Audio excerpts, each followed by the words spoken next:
Chapter 180. Su Fengnian took a few steps and turned around to send off the man, the pot, and the wooden sword as they walked across the long dike. Blue Bird stood there gracefully. Lu Qiantang had a solemn expression, but he was full of doubts. In the end, he could not guess the identity of the poor and pedantic young man. Given the wealth of Su Fengnian on the long dike, which was second only to the current emperor, it could be said that he was surrounded by nobles. The Dongyue swordsman had seen the liveliness of Bailiang Palace in the first month of the Lunar New Year. Those officials who enjoyed the shade under the big tree of the king of Bailiang could be said to be all feudal officials. When they met His Royal Highness, they had to put on an attentive smile on their faces. Lu Qiantang vaguely felt that the man with the wooden sword came from a humble background, but he did not dare to believe it. Or rather, he did not want to believe it. To this Bailiang servant, he would rather have Su Fengnian be a master who had no shrewdness. That way, it would be easier to serve him. One Su de Zugwo was enough for him to not dare to breathe. If Su Fengnian was an ambitious fellow with great talent and bold vision, then being in the king's company was like being in the company of a tiger. Today, he had provoked the king of Jing, and tomorrow, would it be the king of Guangling's turn? The day after tomorrow? How many years could Lu Qiantang, who still had a great pursuit of the way of the sword, live to practice the sword? Walking back to the inn with Blue Bird, Su Fengnian asked and answered his own question. Wen Hua did not want to see Li Chun Gang, but if I mention the name of the old god of swords, don't you think that kid will regret it? Even if I want to roll on the ground, I will still leave. This is where I am not as good as Wen Hua. He always knows what he cannot do and does it. Back then, every time there was a martial arts competition for a spouse, he would eagerly go up the arena. When the other chivalrous men jumped up, he had to obediently walk up the stairs. He pretended to be thick-skinned, but in his heart, he cared more than anyone else about those supercilious looks. But no matter how many times he was beaten off the arena, he would still go up the stage whenever he had the chance, just to be able to exchange moves with others. But in the end, I did not see him return what he learned. Why bother? While he was talking to himself, Jiang and I and the old god of swords just happened to be out sightseeing at the Thin Goat Lake. Su Fengnian kindly threw a smile at them, but no one paid him any attention.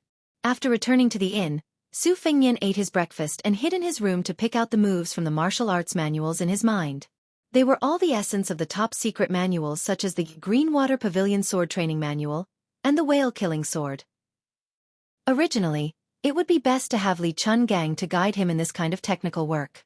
With Su Fengnian's little experience, he was far from being able to give advice. But even with his knees, he knew that the old god of swords, who dared to criticize the outline of 1,000 swords as worthless, would not even bother to move his mouth. Sigh, if only White Fox's face was by his side. However, on the ship, Li Chun Gang had taught Su Fengnian a mysterious way of flicking the sword. He explained the sword moves and sword aura in simple terms, which had already benefited Su Fengnian greatly. Originally, he was like an idiot who had a mountain of treasures in front of him. After picking and choosing, he finally knew what to do. Yu Yue carried Wu Mainyang and knocked on the door. After Blue Bird opened the door, she said that she wanted to go sightseeing. Su Fengnian did not stop her and instructed Xu Xiu and Lu Qiantang to be her attendants. When Yu Yue saw that Su Fengnian had no intention of going out, her expression became gloomy and her interest was somewhat reduced. Su Fengnian saw this and did not change his original intention. Jiang and I did not have time to study, so Su Fengnian had Blue Bird go to the bookcase and pick out a few secret manuals. Among them, there was a secret manual on spear techniques called Arm Sutra, which was rumored to be written by the horse racing spear Wu Kuang. The reason why Su Fengnian was particularly interested in it was because Li Chun Gang had occasionally mentioned it. The old sword god took a few glances and asserted that this book was a secret record of the spear immortal Wang Xiu's experience when he was young. However, after he became famous, he found it vulgar and refused to admit it. Thus, he used the name of his direct disciple, Wu Kuang. When Su Fengnian flipped through the book, he saw that Blue Bird's expression was abnormal. He asked, "Do you know Wu Kuang?" Su Fengnian was just asking casually. Unexpectedly, Blue Bird nodded her head. Wang Xiu was one of the 4 grandmasters who were equally famous as Li Chun Gang. At that time, he was known as the world's #1 spear art. His junior brother was now Su Zhao's personal guard. Other than taking in Wu Kuang as his disciple, his most prized disciple, Chen Zhibao, had surpassed his master. It was rumored that he had died under the spear of a villain. However, for some unknown reason, Wang Xiu's weapon, the instant spear, had never appeared in the world after this grandmaster's death. Perhaps it was because Chen Jibao's betrayal of his master was too unpopular, or perhaps it was because he wore a white robe and carried a sword all year round. It seemed that no one had ever taken this rumor seriously. When Chen Jibao finished his apprenticeship, he was only in his early 20s. Even Wang Xiu was not as strong as Wang Xianji. The older he got, the more immortal he looked. However, Chen Jibao was indeed worthy of being Wang Xiu's disciple. Just like Wang Xiu's cold and murderous spear art, he pressed forward courageously on the battlefield, leaving no way out for himself or his enemy. However, even with Su Fengyan's identity, he had never seen Chen Jibao's spear art. In his impression, this villain, who seemed to be in love with his second sister, Su Weisheng, only knew how to ride a white horse and wear a white robe. He was very amiable to everyone. Usually, he was gentle and kind like a bodhisattva who saved people from suffering. Su Fengyan was puzzled. "Have you guys fought before?" Bluebird shook her head. Su Fengyan saw that it was hard for her to say, so he didn't ask any more. Even though he was extremely curious, he held back his curiosity. Ever since he was young and saw her being led by his mother, he only knew that she was called Bluebird. After that, he never probed further. He was so used to it that he thoughtlessly forgot that as long as one was a person, they would have a surname and a name. For example, the maidservant's name was Hong Musk. Su Fengyan also knew that she was called Song Xiaofeng. As for whether Bluebird was her real name or just a nickname, Su Fengyan really didn't know. After returning from his travels, he learned that Wutong Garden was not a small pool where one could see the bottom at a glance. The maidservants were not simple vases without any stories. However, when it came to Bluebird, Su Fengyan selfishly hoped that she was just Bluebird, the girl that his mother had brought over to be his childhood sweetheart. Chapter 181. Arm scripture implied that the spear in one's hand was the third arm. The spear techniques recorded in the book were exquisite and profound. Su Fengyan roughly picked out 3 moves and counted with his fingers. 16 moves had already been painstakingly scoured out by Su Fengyan from various secret martial arts manuals. Aunt Zhao, who was keeping a low profile in the Qingyang Palace, said that he wanted to achieve 50 moves that were unrivaled under the heavens. However, not to mention whether the moves that Su Fengyan picked out could be incorporated into the blade, just looking at the number, it was still far from 50 moves. Ever since Su Fengyan personally witnessed the old god of swords using the flick of fingers on the ship, he developed the unique habit of flick of fingers. His finger lightly flicked the cover of Arm Scripture, and he gathered the 16 moves that could save his life in his mind. When he arrived in front of Shangfan City, the Great Yellow Court that was as deep as the sea and as inexhaustible as the Great Yellow Court was only at the second-floor realm. He could probably break 6 armors with one strike. However, the Dharma King of the Red Sect, who looked like a white-clothed guanyin, could see through 3 floors with one strike. Su Fengyan had weighed it and found that it was not a problem for him to break 9 armors with one strike. Even though it was only an increase of 3 armors, it was still a huge improvement. The most important thing was that when he used the Spring Thunderblade again, there was no stagnation like before. His right hand used the embroidery of winter, while his left hand used the Spring Thunderblade with the gravity of spring thunder. His techniques were completely different. This was where Su Fengyan's confidence in his 50 moves came from. In addition to the set of fist techniques of the bull riding Hong Shixiang and the wonderful deed of thorough comprehension, Su Fengyan was not so frightened by the old god of swords' few strikes that he did not dare to practice the blade. At noon, when they ate downstairs at the inn, they were all talking loudly and spitting saliva everywhere. Ginger listened with great interest. The old god of swords, who was wrapped in a smelly sheepskin fur coat, rolled his eyes and put one leg on the bench. He chewed on meat while picking his ear wax. The appearance of the civil and martial evaluations and the rouge evaluations was the most sensational event in the scholarly world in Jianghu. Perhaps it was because there was no first place in the civil and martial evaluations, but the martial evaluations and the rouge evaluations were still the most talked about. This generation of the martial evaluations did not disappoint. There were 18 first-level experts in the most talked-about top 10 experts. As expected, the master of the martial emperor city, Wang Xianji, continued to be the number 2 in the world. Next was the new god of swords, Dong Tai, who was ridiculed by the people of Jianghu for being the number 2 for 100 years. The third was still an old face, Chao Guanzi, who was praised as the most outstanding scholar in the world. Along with this came another big piece of news. Wang Mao, who occupied the 4th place, was ashamed to be ranked behind Chao Guanzi but was ashamed to be ranked ahead of Bai Meng, who was ranked 7th. Hong Jingyan, who was ranked 1st on the martial evaluations, was immediately pushed to the heart of the storm. He and the God of Swords, Li Chungang, became the hottest topic of the day.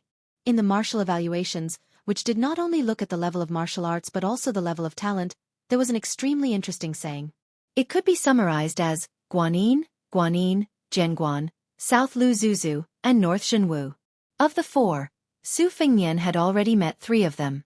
The one who rode the bull, Wu Lu Ding of the sword tomb of the Wu family, and the female Dharmaraja dressed in white. The only remaining one was little Lu Zuki Xianxia from Mount Longhu. However, the latter had already met Su Fengnian on the fishing platform. Other than the martial evaluations, the Rouge evaluations also caused a great commotion. Nangong Push and Chen Yu occupied 1 or 2 of the martial evaluations. However, they were different from the other women who had long ago stunned the world. These 2 had never been famous, which made them even more attractive.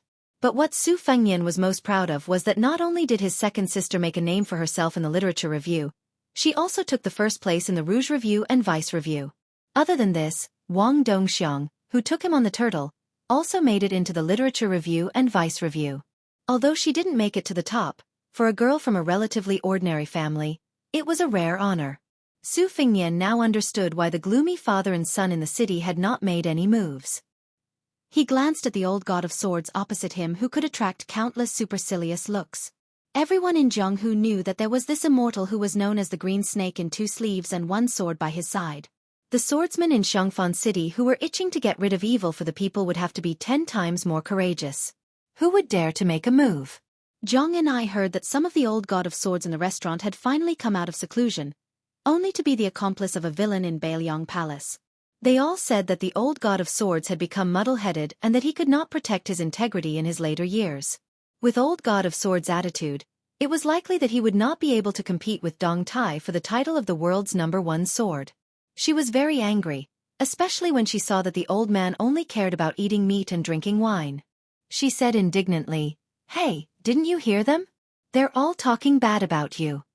Old Man Li said cheerfully, "I heard them. This old man is not deaf." Jiang and I was probably angry that he did not fight back. She put down her chopsticks and stretched out her small hand. She said angrily, "Give me back the talisman." The old God of Swords pretended to be surprised and asked, "What?" Jiang and I repeated it again. The old man still pretended to be dumb and asked something. The little mudman stared at him a few times and finally gave up. She completely ignored this old man who could clearly split the river with 1 sword and let others talk bad about him. Su Fengnian was not amused by her childish behavior and laughed out loud. Jiang and I heard it and angrily said, "What are you laughing at?" "I'm not going to study today." Su Fengnian smiled and said, "If you don't laugh, then don't laugh. Let me talk to you. What kind of status does old God of Swords Li have? Do you need to lower yourself to the same level as these short-sighted people? You can't let the old God of Swords, the 8th master in the world, fight with these people, right?" Jiang and I snorted coldly and said, "Only the 8th. Su Fengnian used his chopsticks and pretended to hit Jiang and I. In the end, he did not really do it. Old Man Li rubbed his chin and said, "Indeed, only the 8th. Which son of a bitch made the ranking? We need to talk about it. This old man was once the #1 in the world. In this way, compared to the 11th master in the world, he is more miserable. We need to talk about it." Su Fengnian said regretfully, "My Huang Manor is actually not on the martial arts ranking sub-ranking. We also need to talk about it." The old God of Swords laughed and said, "Although I haven't seen that idiot's physique with my own eyes, this old man reckons that this kid who was born at the Vajra realm will become a freak who is invincible under the mysterious realm in a few years. Longhu Zhao Shituan." This old man had seen him a few times. This sloppy old Taoist's ability was not high, but his vision was not bad. In the next martial arts ranking, Su Longxiang will be able to secure a place in the top 3 if nothing unexpected happens. If someone like Wang Xianji does not appear in the pugilistic world in the next 20 years, it is even possible for him to fight for the championship. Of course, with someone like Wudong's Hong Shixiang who cultivated the heavenly Tao, it was hard to say that he was the #1 in the world. This old man claimed to be invincible back then, but he was actually guilty. After all, he had never fought with Qi Xuanzhen. That's strange. Su Xiao has 4 children. Su Weisheng and Su Longxiang are all extraordinarily gifted characters. Why is it that you, Sheila, can't fight normally? Su Fengnian laughed shamelessly and said, "We can't take all the good things in the world. We have to leave something for others to remember." At this moment, a group of young scholars walked in from outside the building. Their faces were full of anger as they cursed the immoral fellow for shitting in front of the records of the Slender Sheep Lake. Su Fengnian saw Jiang and I staring at him and asked, "Does it look like I did it?" Jiang and I laughed coldly and said, "It must be you." Su Fengnian gave a thumbs up and said, "Smart." Jiang and I could not eat anymore. Su Fengnian asked, "Are you really not going to study today?" Jiang and I put on a straight face. Su Fengnian asked again, "You spent 1 tael of silver on Mount Lao. Don't you feel heartache? Are you not going to earn money?" Jiang and I did not make a sound. But in the afternoon, she held a book and stood outside Su Fengnian's room. She did not knock for a long time. Su Fengnian did not make things difficult for her. He walked out of the room and said with a smile, "You're not going to study today, and I'm not going to listen. Let's go out and play." Chapter 182. Su Fengnian was kind enough to take Jiang and I out to relax, but she kept thinking about all the rumors she heard about the ghost city in Xiangfan. Admiring the lake with Su Fengnian was already the limit of her courage, so she did not dare to go out again. Even though Su Fengnian rarely made a losing deal and said that as long as she went out, he would treat it as if she had studied 10,000 words, Jiang and I did not hesitate to refuse. Su Fengnian could only give up. He could not tie her up and go out. Besides, the itinerary was Diaoyu Lake, where the yin qi was the heaviest. He reckoned that when the time came, she would fight him to the death. When Wang Yongming's army was defeated and the city was broken, he cut out his eyes and committed suicide on the city wall. His last words were that he wanted to keep his eyes to see how Su Xiao would lose his reputation. That place was not a good place to enjoy the scenery. Jiang and I did not go, and the old god of swords, who was the stabilizing force in the chaotic situation, naturally would not follow. Su Fengnian could only remove 3 of his retainers and bring along the halberd Ning Amei. Without waiting for Su Fengnian to ask Bluebird to call for people, Ning Amei strode over with a serious expression. After making sure that there was no one in the corridor, he said in a low voice, "Your Highness, King of Jing and Zhao Hang, is here." Su Fengnian was stunned. He narrowed his eyes and asked, "How many soldiers and armor did he bring?" Ning Amei shook his head and said in a low voice, "He did not bring any soldiers. Other than a few personal guards, he only brought Zhao Sun and a woman. She seems to be Princess Jing," and Su Fengnian was shocked beyond words by King of Jing'an's antics. Could it be that he had brought his wife's collar to beg for forgiveness? Otherwise, he would not have let Princess Jing'an show her face in public. The fact that he did not bring any armor, spears, or halberds was already enough of a show of sincerity. For example, Su Xiao had never been courteous to the wise. When you came to his residence, he had already given you enough face by opening the front door. No matter how useless the King of Jing'an was, not to mention how glorious he was in the past, he was now one of the 6 great vassal kings. If he abided by the law of the vassal kings, he would not dare to muster a large force, but why would he need to come in person? How was that possible? Su Fengnian furrowed his brows as his thoughts raced. For a moment, he did not notice that Ning Amei was sizing him up. Outside the room, Jiang and I was holding a book with an indifferent attitude, as if even if the sky fell, His Royal Highness would be there to support it. On the other hand, the meticulous Bluebird saw Ning Amei's expression, and immediately felt an indescribable murderous intent. Ning Amei seemed to have noticed it. He slanted his eyes and smiled calmly at Bluebird. Su Fengnian was thinking about how to deal with this situation, and ignored the confrontation between Bluebird and Ning Amei. He paused for a moment and smiled.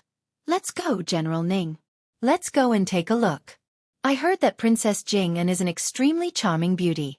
If I remember correctly, she is one of the beauties in this Rouge Review. She is almost 40 years old and still able to be on the list.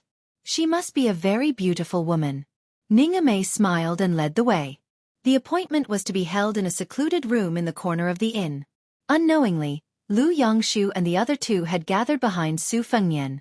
By the time Su Fengnian entered the room, even Li Chungang was standing silently in the corner. At the door stood 2 imperial bodyguards of the Prince of Jing'an's estate, who were in the prime of their lives. Their auras were strong and unending.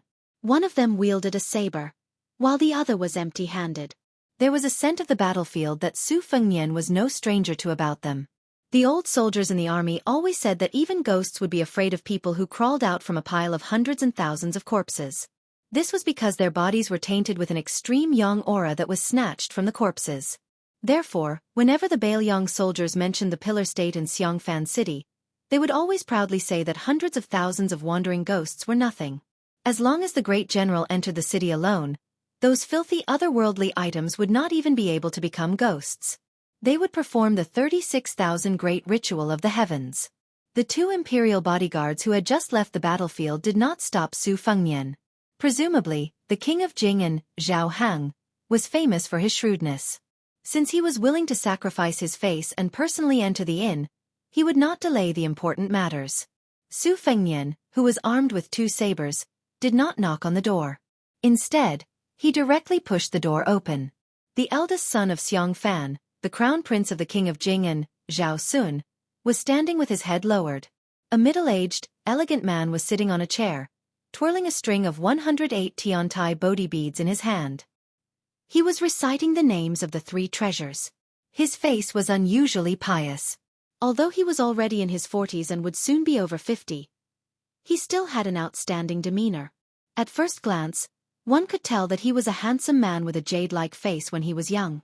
According to the unofficial history, the king of Jing'an was most favored by the Empress Dowager and was given the nickname Tan Lang because Zhao Hang had been handsome since he was a child.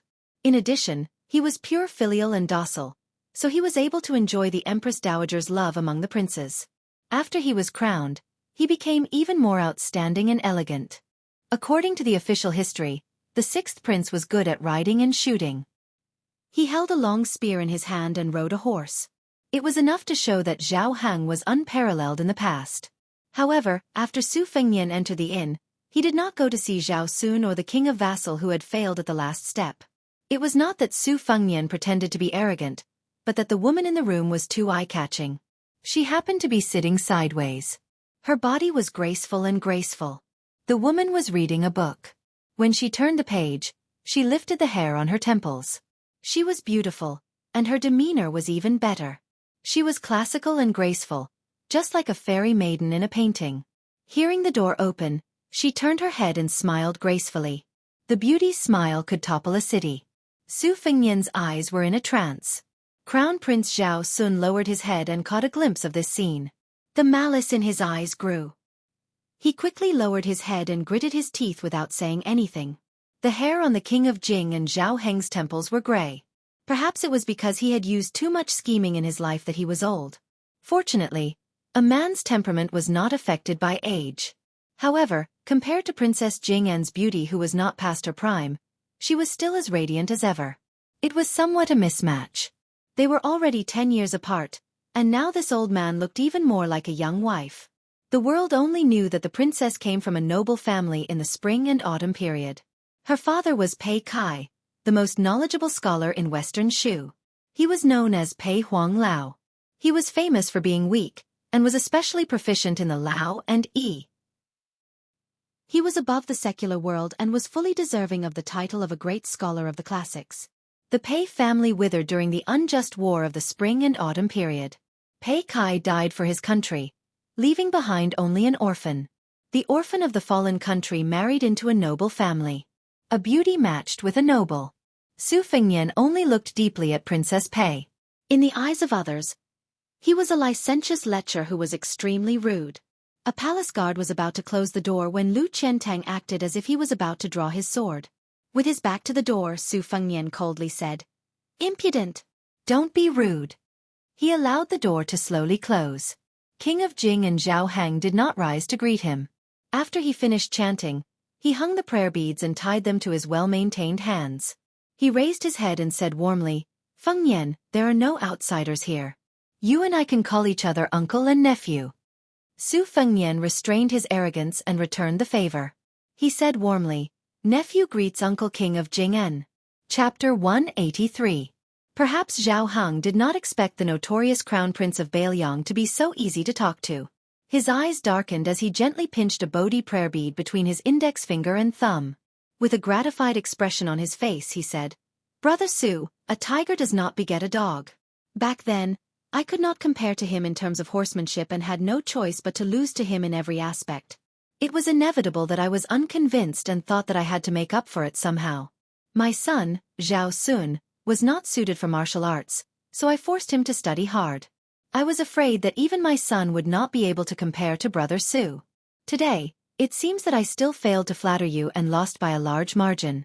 By the way, Feng Yan, Uncle Wang took the liberty of coming here this time to bring this stupid boy from studying to apologize to you. Zhao Sun's reputation is thin. Even if he knows that he is in the wrong, he would not dare to come here. He had no choice but to ask his mother to step forward and escort him here. I have made a fool of myself in front of you. Princess Fei's laughter could topple a nation. Zhao Heng looked at his son, Zhao Sun, with a faint smile on his face. Even when Su Fengyan slapped his face with Xiaodong on the yellow dragon ship, the latter did not bat an eyelid. When Su Fengyan made fun of him for diving into the water, he jumped so confidently and calmly. However, when his father glanced at him today, it was as if he had been stung by a poisonous object. He immediately raised his head and bowed deeply to Su Fengyan with a solemn expression on his face. It could be said that he was solemnly apologizing to his sworn enemy a few days ago. He only lacked a smile to wipe away the enmity between them. Su Fengyan pulled a chair over and sat down. He stared at Princess Jing'an's beautiful face for a while, then turned to the king of Jing'an and said with a smile, "This nephew was reckless. How could I accept Brother Su's bow?" Although he said that, he did not have any intention of getting close to Zhao Sun. He accepted the king of Jing'an's apology with a clear conscience. Zhao Heng smiled at this, sitting upright on a taisha chair pieced together from red sandalwood. No matter how luxurious the inn's decorations were, they couldn't afford to use rhinoceros horn sandalwood or rooster blood sandalwood to make a chair. Red sandalwood was ranked last among red sandalwood. Its texture was relatively loose, and its luster and texture were far inferior to the other two. However, red sandalwood usually grew slowly, and it didn't have any great material. Ordinary high-ranking officials and dignitaries would be grinning from ear to ear if they had a sandalwood chair. Scholars and poets would love a small sandalwood fan so much that they believed this low-grade red sandalwood chair was already the inn's housekeeping treasure. King of Jing'an's nickname was Sandalwood. His love for red sandalwood was only second to Little Ginger's imperial uncle from West Chu, who had built a sandalwood palace. Zhao Heng said that he would not sit unless it was sandalwood, nor lie down. It seemed that this was not an exaggeration. Su Fengyan looked at the 108 mani pearls in Zhao Heng's hand and praised, "Uncle Wang is indeed a devout believer of Buddhism." When the Tiantai Bodhi seed was plucked, it was a hard golden yellow. Most eminent monks would only turn from golden yellow to pale yellow after holding the pearls for several decades. In Uncle Wang's hands, it turned from pale yellow to milky white. As the old saying goes, sincerity can move metal and stone. With Uncle Wang's sincerity, what bodhisattva would not bless you? King of Jing'an laughed and said, "I have long heard that Feng Yan and I worship Buddhism. It seems that it is true." Shang'er, on the other hand, still can't recognize that this is a Tiantai Bodhi seed. Last year on my birthday, Shang'er took the initiative to give me a string of walnut prayer beads. Although each walnut was carved with 6 luohan, according to the Buddhist Sutra of measuring and counting beads, the material of the prayer beads is different. Therefore, the merit obtained during practice is greatly different. The core is only 2 times, the iron is 5 times, the copper is 10 times, the lotus seed is 10,000 times, but the Tiantai Bodhi seed in my hands is 10 million times. Feng Yan, if it were you, would you want the rope used to tie the walnut or the string in Uncle Wang's hands? Su Fengyan was surprised and said, "If I remember correctly, the Vajra seed prayer beads are 10 million times the merit, and the Tiantai Bodhi seed is the most superior of all." Zhao Heng's 2 fingers clasped the faded color of the Tiantai Bodhi seed. He squinted his eyes and said with a smile, "After all, Uncle Wang is old and always remembers incorrectly. He has to admit that he is old." Princess Jing'an's appearance and bearing were like that of an empress. Perhaps she was infected by the harmonious atmosphere. She lost some of her deliberate dignity. 2 slender fingers pinched a page of a book and one hand rested on her cheek as she looked sideways at Su Fengyan. Her eyebrows were naturally charming. It seemed that she was quite curious about His Royal Highness from Bailiang who had come from afar. The junior in front of her could no longer be considered a child. Even in Qingzhou, there were many sayings about him, including the Su family's phoenix who was a prodigal son of the family. Moreover, Xiangfan had been destroyed by Su Xiao and Wang Yongming. The majestic city had once become a ghost city. The scholars of Qingzhou knew that they could not convince the king of Bailiang with words, so they took pleasure in wantonly criticizing the hedonistic behavior of the crown prince of Bailiang. Su Fengnian and Princess Pei looked at each other and said with a smile, "Auntie is really beautiful." Princess consort Jingon stared blankly for a moment. Zhao Heng gently pinched the prayer beads he was using to suppress his delusional thoughts and took the opportunity to joke, "Your auntie is naturally good-looking. In the year of the phoenix, is there any noble young lady from Qingzhou that you fancy? Uncle Wang can help you snatch her away." Su Fengnian's skin was as thick as the walls of Xiangfan. He climbed up the pole and said shamelessly, "Originally, I was thinking about a Qingzhou lady that I met by chance on the Spring God Lake. What was her name again? I remember now, Lu Xiu'er. I think her family's ancestor was the old minister of the Pillar State in the capital. In terms of family background, she could be a good match for me. But after seeing Auntie today, I don't want to think about her anymore." Zhao Heng dismissed it with a smile. Crown Prince Zhao Sun was so angry that his lips were ashen and his entire body was trembling. Fortunately, he was standing to the side with his head down. Next to the king of Jing'an and princess consort, he was very inconspicuous. What followed next was an even more boring chat. Borrowing the momentum of the civil, military, and rouge reviews, there was no lack of topics to talk about. Su Fengnian's eloquence had long been honed by the courtesans of Bailiang to a profound level. It was more than 10 times better than his knife skills. When the king of Jing'an mentioned that the review this time only lacked a general review, he even spoke up for Su Xiao, who had humiliated him in the past. This time, the general review did not appear. The reason was that there were no famous generals after the spring and autumn period, and after the spring and autumn period, there were only blue eyes. Since the general review could not produce anything, why would there be a need for another review? However, anyone with a discerning eye could see that this statement greatly praised the current Chancellor Zhang Julu. It almost pushed him to the height of being able to support the country alone. The king of Jing'an and Zhao Heng finally stood up. Su Fengnian gently bowed and said goodbye. When leaving the room, of course, Zhao Heng should be the first. Originally, Princess Pei should be the second, followed by the junior Su Fengnian and Zhao Sun.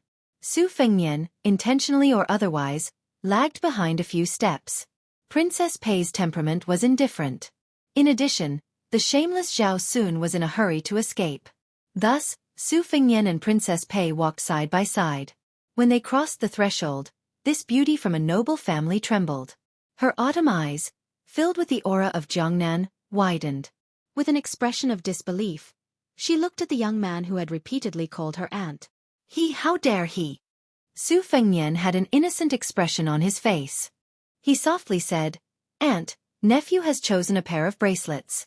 In a moment, I will have someone send it to the prince's mansion." Her ears were completely red. She did not make a sound. Her buttocks, which were covered by the brocade robe, felt waves of numbness. How dare he be so licentious and absurd? Chapter 184. When King of Jing and Zhao Heng heard this, he didn't seem to notice Princess Pei's strange expression. He turned his head and smiled. "Fengnian is very considerate." Su Fengnian laughed and said that it was something he should do.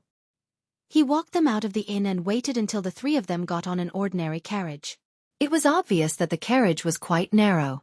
The horses were good horses that even wealthy families could afford.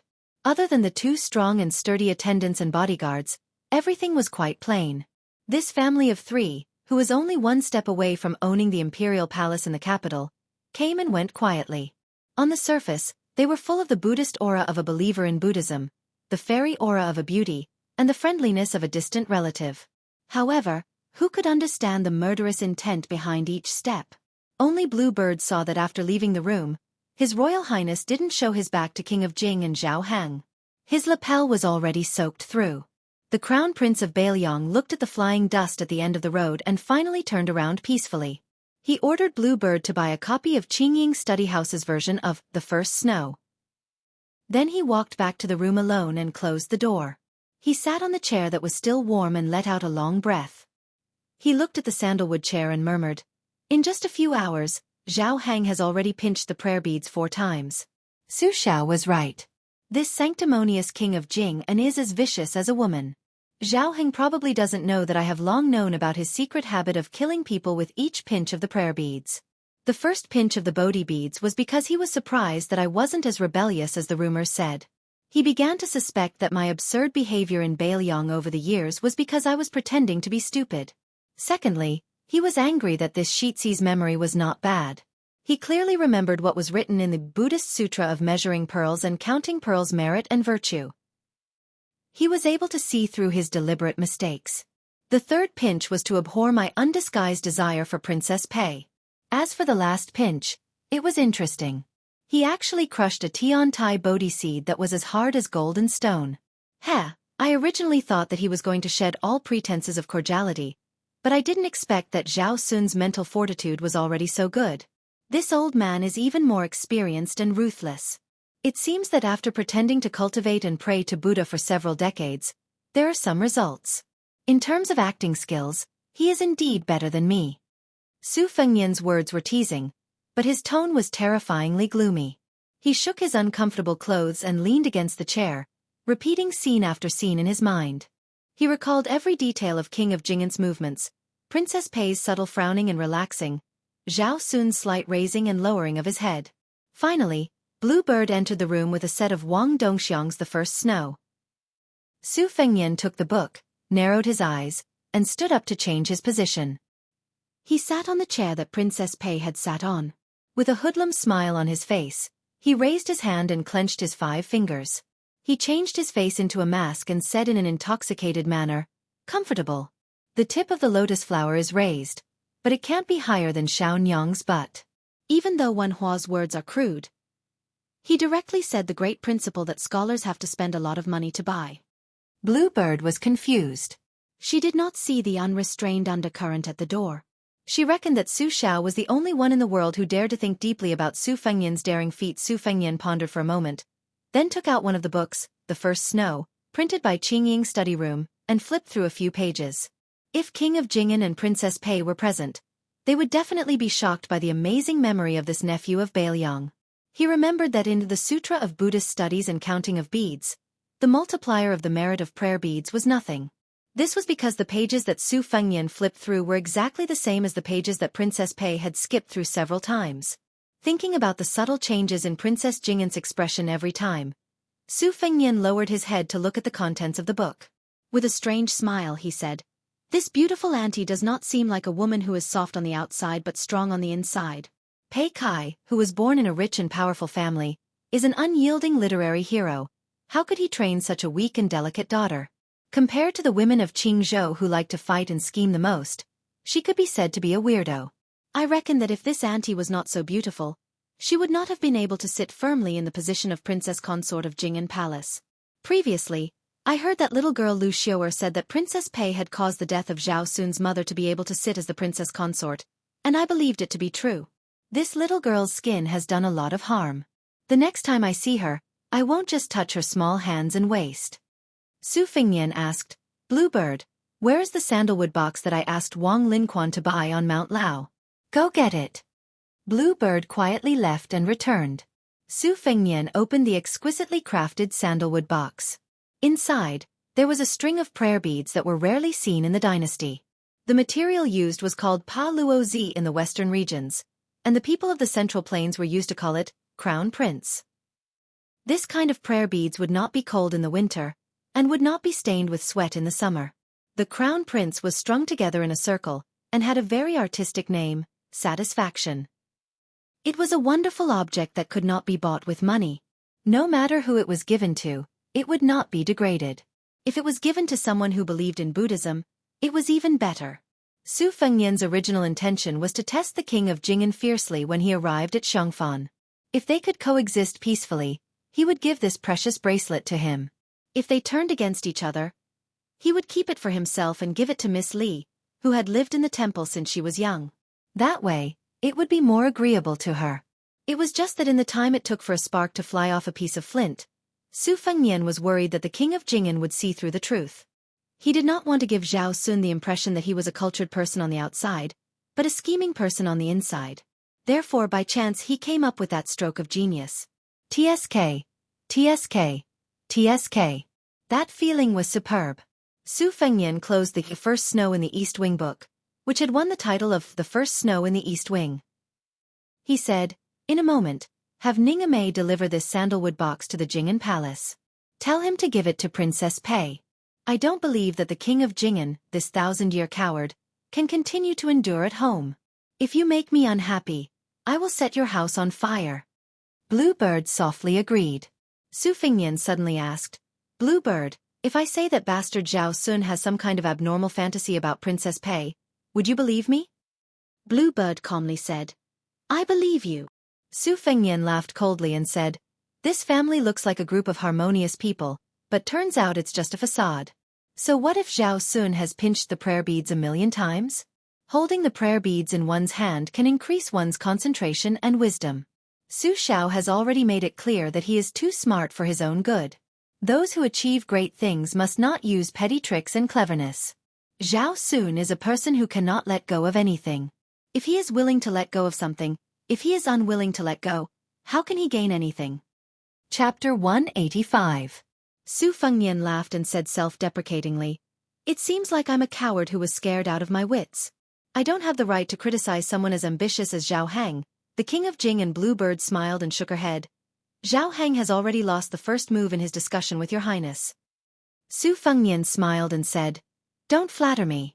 The reason why I was able to win by a fluke was because Su Xiao set up the most domineering first move for me. It wasn't my true ability. Humph, I'm still so useless today. It's all because Bluebird and you girls flatter me.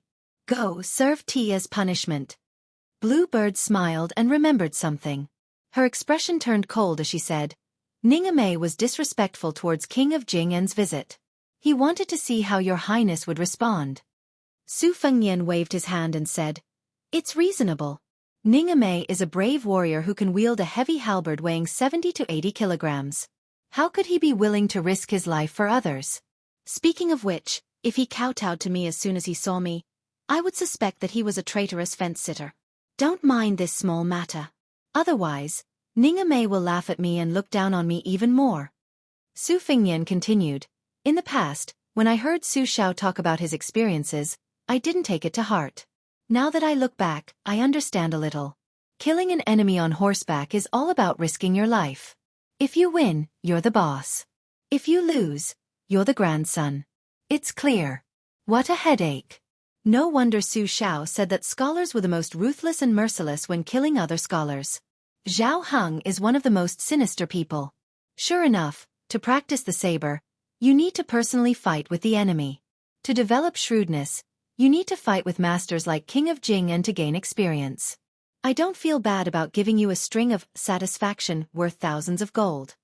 Bluebird took the sandalwood box and left the room, gently closing the door behind her. Su Fengnian took the time to quickly read the last book, The First Snow. Every word was like a gem. He really couldn't understand how a 16-year-old girl could write such a vivid essay. It wasn't an exaggeration to say that her writing was ingenious. Last time when his elder sister went back to Bailiang, he always heard her sigh that she wished the world could have another snow. At that time, he only felt that his elder sister was too sentimental. Now that he flipped to the end, he saw that the ground was covered in snow, and the tragic ending was a clean death. He felt both heartache and peace of mind. It was as if not dying was a failure, and only death was a real life. In the past, Su Fengnian didn't have such a state of mind.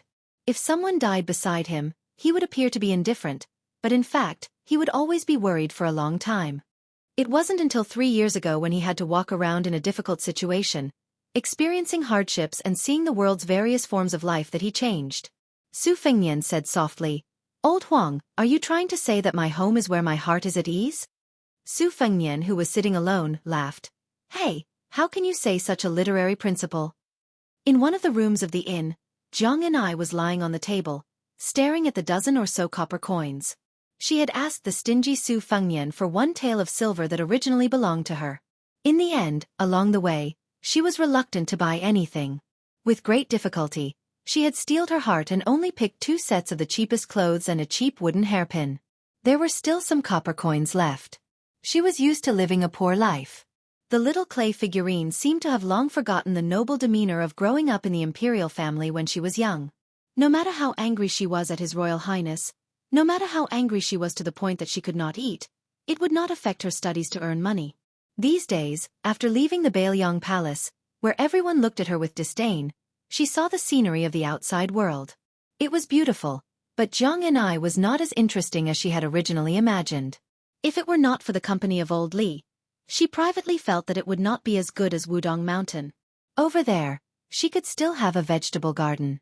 Looking at the little green, she always had some joy that she did not dare to admit. Originally, she secretly hoped that she could spend the winter on the mountain. That way, she could build a snowman as tall as a person. Then, she would not have to be as restrained as she was in the palace. She could viciously stab the snowballs in front of that hateful fellow. But in the end, she still went down the mountain. It was just that Jiang, whose hopes had been dashed, wasn't too upset. This was his fate after all. What was there to complain about? The heavens couldn't hear him anyway. Old God of Swords Li came to the house and sat down. He tossed peanuts into his mouth and chewed loudly. Jiang was still staring at the copper coins in a daze. He said absent-mindedly, "Left." Old Man Li nodded and said, "Boring. This king of Jing isn't a man at all. He's so cowardly even in his own territory. To think that he can hug such a plump and pretty lady and roll around in bed every night. He doesn't even have the slightest bit of heroic spirit." Originally, this old man didn't think much of that Su brat no matter how he looked at him. Today, after seeing the imposing manner of Jing and his son, he finally thinks that Su brat is cute. Jiang raised his head and glared at him. The old God of Swords smiled embarrassedly. He knew that his words wouldn't be pleasant to the little mudman's ears, so he didn't add fuel to the fire. He was just starting to get annoyed. This old man had already put down his airs and wanted to watch Su Fengnian practice his swordsmanship. This little brat, on the other hand, hadn't done anything for so many days from Mount Lao to Xiongfan. He didn't know how lucky he was. To be able to get a few pointers from this old man. How many people yearned for an opportunity that they couldn't get? Li Chungang was an old fox that couldn't be any older. In fact, he had already guessed some clues. Su Fengnian had a cautious personality. To put it nicely, he had an outstanding temperament. To put it bluntly, he was as timid as a mouse. For the sake of the imperial court, he could resist getting close to women. For the sake of secrecy, he wouldn't easily reveal his swordsmanship in public. Occasionally, Li Chungang really wanted to use his finger to fiercely poke that brat's forehead and ask him if he was happy living like this. He was clearly a master who could cross the river no matter where he went, but what difference was there between him and a scoundrel struggling at death's door? Jiang sighed and said, "That Sister Guanyin outside the city is so beautiful. The one today is also very beautiful." The old God of Swords laughed and said, "Little Jiang isn't any worse than them. In another 2 years, you'll be even more beautiful. It's fine as long as a woman is young. This old man dares to say that they're all jealous of you." Jiang Ni's eyes lit up and asked, "Really?" The old man rolled his eyes and said, "Why would this old man lie to you?" Jiang immediately squinted his eyes and smiled. The 2 little dimples on his cheeks made even the old God of Swords want to go drink. The old man was somewhat helpless. Jiang carefully put away the copper coins like a miser. He jogged to the bookcase and picked up a secret manual. Fine, he was obediently reading and earning money again. As a result, the old God of Swords felt even more helpless. Chapter 186. The carriage coming out of Jing Palace looked simple and crude, but in fact, it was a world of its own. The interior walls were made of high-quality sandalwood, and there was a gold-plated sandalwood incense burner with a fine jade base. After Princess Pei boarded the carriage, she placed the book, The First Snow, on the table, crossed her legs, and rested her plump buttocks on them. She skillfully reached out to burn the sandalwood incense. The king of Jing and Zhao Hang, and the crown prince, Zhao Sun, sat facing each other. Zhao Hang closed his eyes and turned the prayer beads that only had 107 Bodhi seeds left. No matter how important the matter was, the king of Jing and would always finish chanting before opening his eyes. Even though he knew that his father was meditating like an old monk, Zhao Sun still only dared to glance at his nominal mother out of the corner of his eye. After a complicated glance, he looked away and did not dare to look again. The king of Jing, enchanted hundreds and thousands of times. When he opened his eyes, they were already near the palace. He said calmly, "Xian'er, do you know your mistake?" Zhao Sun, who was sitting upright and still, said guiltily, "I know my mistake." Zhao Heng did not pursue the matter. He lifted the curtain and looked out of the carriage. He said indifferently, "I can't see through that child.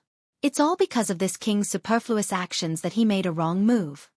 At this point, the king of Jing'en's face darkened. He glanced at the submissive Princess Pei. Seeing that she did not respond like a marionette, he became more and more annoyed. He clenched the prayer beads, took a deep breath, and turned to Zhao Sun. He said, "At the Spring Lake, you wanted to take advantage of the chaos to kill him and shift the blame to the descendants of the Green faction. You had the idea, but you are still not good enough to judge the situation. Who is Su Fengmian? Lame Su is counting on him to carry Bailiang for the rest of his life. Did you really think that a few slaves, Ning Mei, and 100 cavalry would be enough? You are underestimating Jiang Hu. Without that old warrior surnamed Li, Su Fengmian would have died many times over." Zhao Sun lowered his head and said, "Father is right." Zhao Heng frowned, suppressing the irritation in his heart that could not be overcome no matter how much he chanted. He waved his hand to disperse some sandalwood that smelled too much as bad as not enough. Slowly, he said in a low voice, "The capital is very lively. Lame Su is most likely about to fulfill his wish and obtain a hereditary title for his son. However, it is highly likely that he will not be able to keep the title of pillar of the state. Not only that, Gu Zhentong's journey north to the two Liao provinces was originally because that person in the imperial palace forced Lame Su to declare his position. Bailiang's 300,000 iron cavalry's foundation in the two Liao provinces. Lame Su will have to obediently uproot it himself. Bailiang still appears to be impregnable, and Zhang Baiyan may withdraw when he sees the opportunity. However, the remnants of the fallen state will probably make a move to beat a drowning dog. I just don't know how much of Lame Su's flesh will be bitten off in this dog-eat-dog show. These old dogs, who are #1 in the world in fishing for fame and reputation, only have this much prospects and use." When Zhao Sun heard his father's harsh evaluation of the old officials in the hall as a bunch of old dogs, he naturally smiled contemptuously. Only then did he recover the bearing of a vassal king and his royal highness should have. The dynasty originally had 13 provinces. Although they were now living in harmony with the people of 17 provinces of the 8 kingdoms of spring and autumn, how could they not have a natural sense of superiority in their hearts? If the common people were like this, then Zhao Sun and this small group of top-notch royal family members who rightfully regarded the whole world as their own private property. Furthermore, of the 6 vassal kings including Zhao Heng, except for the most useless Duke of Huainan, the rest had all participated in the War of Spring and Autumn. Each of them had their own military exploits. After the war ended, which vassal king's manor did not have a few concubines and princesses of the dead emperor as concubines and servants. Duke of Guangling even had an empress and 2 imperial concubines. Since that was the case, what status did the remaining elders of the 8 kingdoms have in their eyes? Even if you were resourceful and had a splendid military exploits, who would be foolish enough to worship you like a bodhisattva? Sitting at the same table, they all disliked dirtying their eyes. After getting off the carriage and returning to the Fu, the king of Jing'an, who was amiable and approachable with Su Fengmian at the inn, ignored the countless servants who knelt at the sight of him. Passing through the halls and corridors, they approached a Buddhist hall. Zhao Sun silently turned and left. Zhao Heng entered the dark hall where a red sandalwood statue of Ksitagarbha Bodhisattva was enshrined. Princess Pei hesitated and was about to turn when the prayer beads in Zhao Heng's hands, which were already missing a bodhi seed, suddenly broke. The beads fell onto the white jade floor of the silent hall with an ear-piercing sound. Zhao Heng, who had personally destroyed the string of horse ropes, no longer had any concealment. With a ferocious expression, he stared fixedly at Wang Fei. Gnashing his teeth, he said, "Stop! Shameless thing, if you speak a few more words with that bastard Lame Su, will you even lose your soul?" Princess Pei did not refute and allowed the king of Jing'an to humiliate her. At this moment, she was like the statue of the Bodhisattva, without the slightest bit of humanity. Outsiders all said that it was a great fortune for her, the orphan of the Pei family, to be able to marry into the Jing'an palace. Her skin was as white as snow. The rumor on the streets was that the king of Jing-en, who had won the beauty's heart, had an elegant hobby. He hid a 3-foot-tall jade statue and would play with the beauty at night. He was more charming than the jade statue. It was the envy of others. Just hearing about it was enough to make all the debauches in the world drool. The king of Jing-en did not stop there. He walked forward and grabbed Wang Fei's black hair, dragging her into the hall. He viciously threw her to the ground and yelled, "Pei Nanwei, in what way is this king not worthy of a lowly slut like you? In these 10 years, when have you ever treated this king as your husband? Who is this king? Do you know? This king is only 1 step away from the dragon throne." 1 step? Who else in the world is more worthy than this king to wear the dragon robe? Princess Pei, with her black hair scattered on the ground like a blooming lotus, finally raised her head and calmly asked, "Since I am a slut, how are you worthy?" King of Jing and Zhao Heng's expression froze. There was no more malice in his eyes. He crouched down and reached out to touch Wang Fei's face. He gently said, "Wei did this king hurt you?" Princess Pei turned her head away and softly said, "It doesn't hurt." Chapter 187. Zhao Heng was completely enraged by her dodging action. He slapped her, causing her, who was a noble Wang Fei, to fall to the ground. He suddenly stood up and angrily scolded, "The one surnamed Pei, you are more dead than a dead person. Since you have such backbone, why don't you die? Why didn't you accompany your father to die for the country? Throw yourself into a well? There are 64 wells in the mansion. Hanging beams? This king has rewarded you with so many brocades and silks over the years. Hitting the railings? There are so many in the mansion.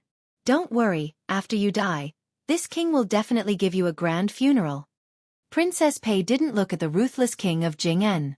She only looked mournfully at the Ksitigarbha Bodhisattva whose kasaya covered the mountains. She coldly said, "I'm afraid of death, so I married you." The king of Jing-en was filled with endless disgust. He turned his back to the woman who he hadn't seen clearly for more than 10 years and stiffly said, "Get out." Princess Pei stood up and tidied her hair and clothes. She bowed and walked out of the temple. When she crossed the threshold, she asked, "Baelyang's heir's gift, should I accept it or not?" Zhao Heng sneered, "This king is still magnanimous. Just take it. This king knows that your painting skills are superb. Just don't use the prayer beads to do obscene things after drawing that bastard's portrait. You are degrading yourself. This king doesn't see it and doesn't feel annoyed. But if you stain the prayer beads and annoy the bodhisattva, then this king's years of praying for you will be wasted." Princess Pei indifferently said, "Oh." As soon as she left, the king of Jing-en, Zhao Heng, suddenly became a different person. He was undistracted, as if he had just flipped through the extremely difficult scriptures in the house. He sat on a praying mat made of vanilla and coldly said, "Lame Su, do you really think that this king won't dare to touch your son? Hereditary title?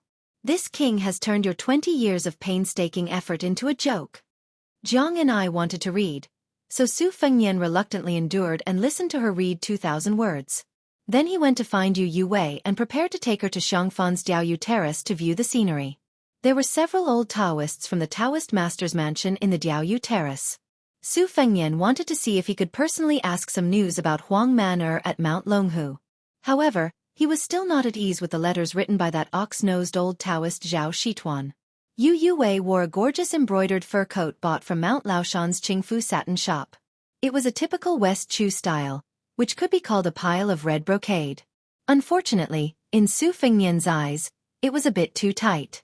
He didn't want Yu Wei's soft breasts to be slightly exposed, but he also didn't want to not show the slightest bit of charm.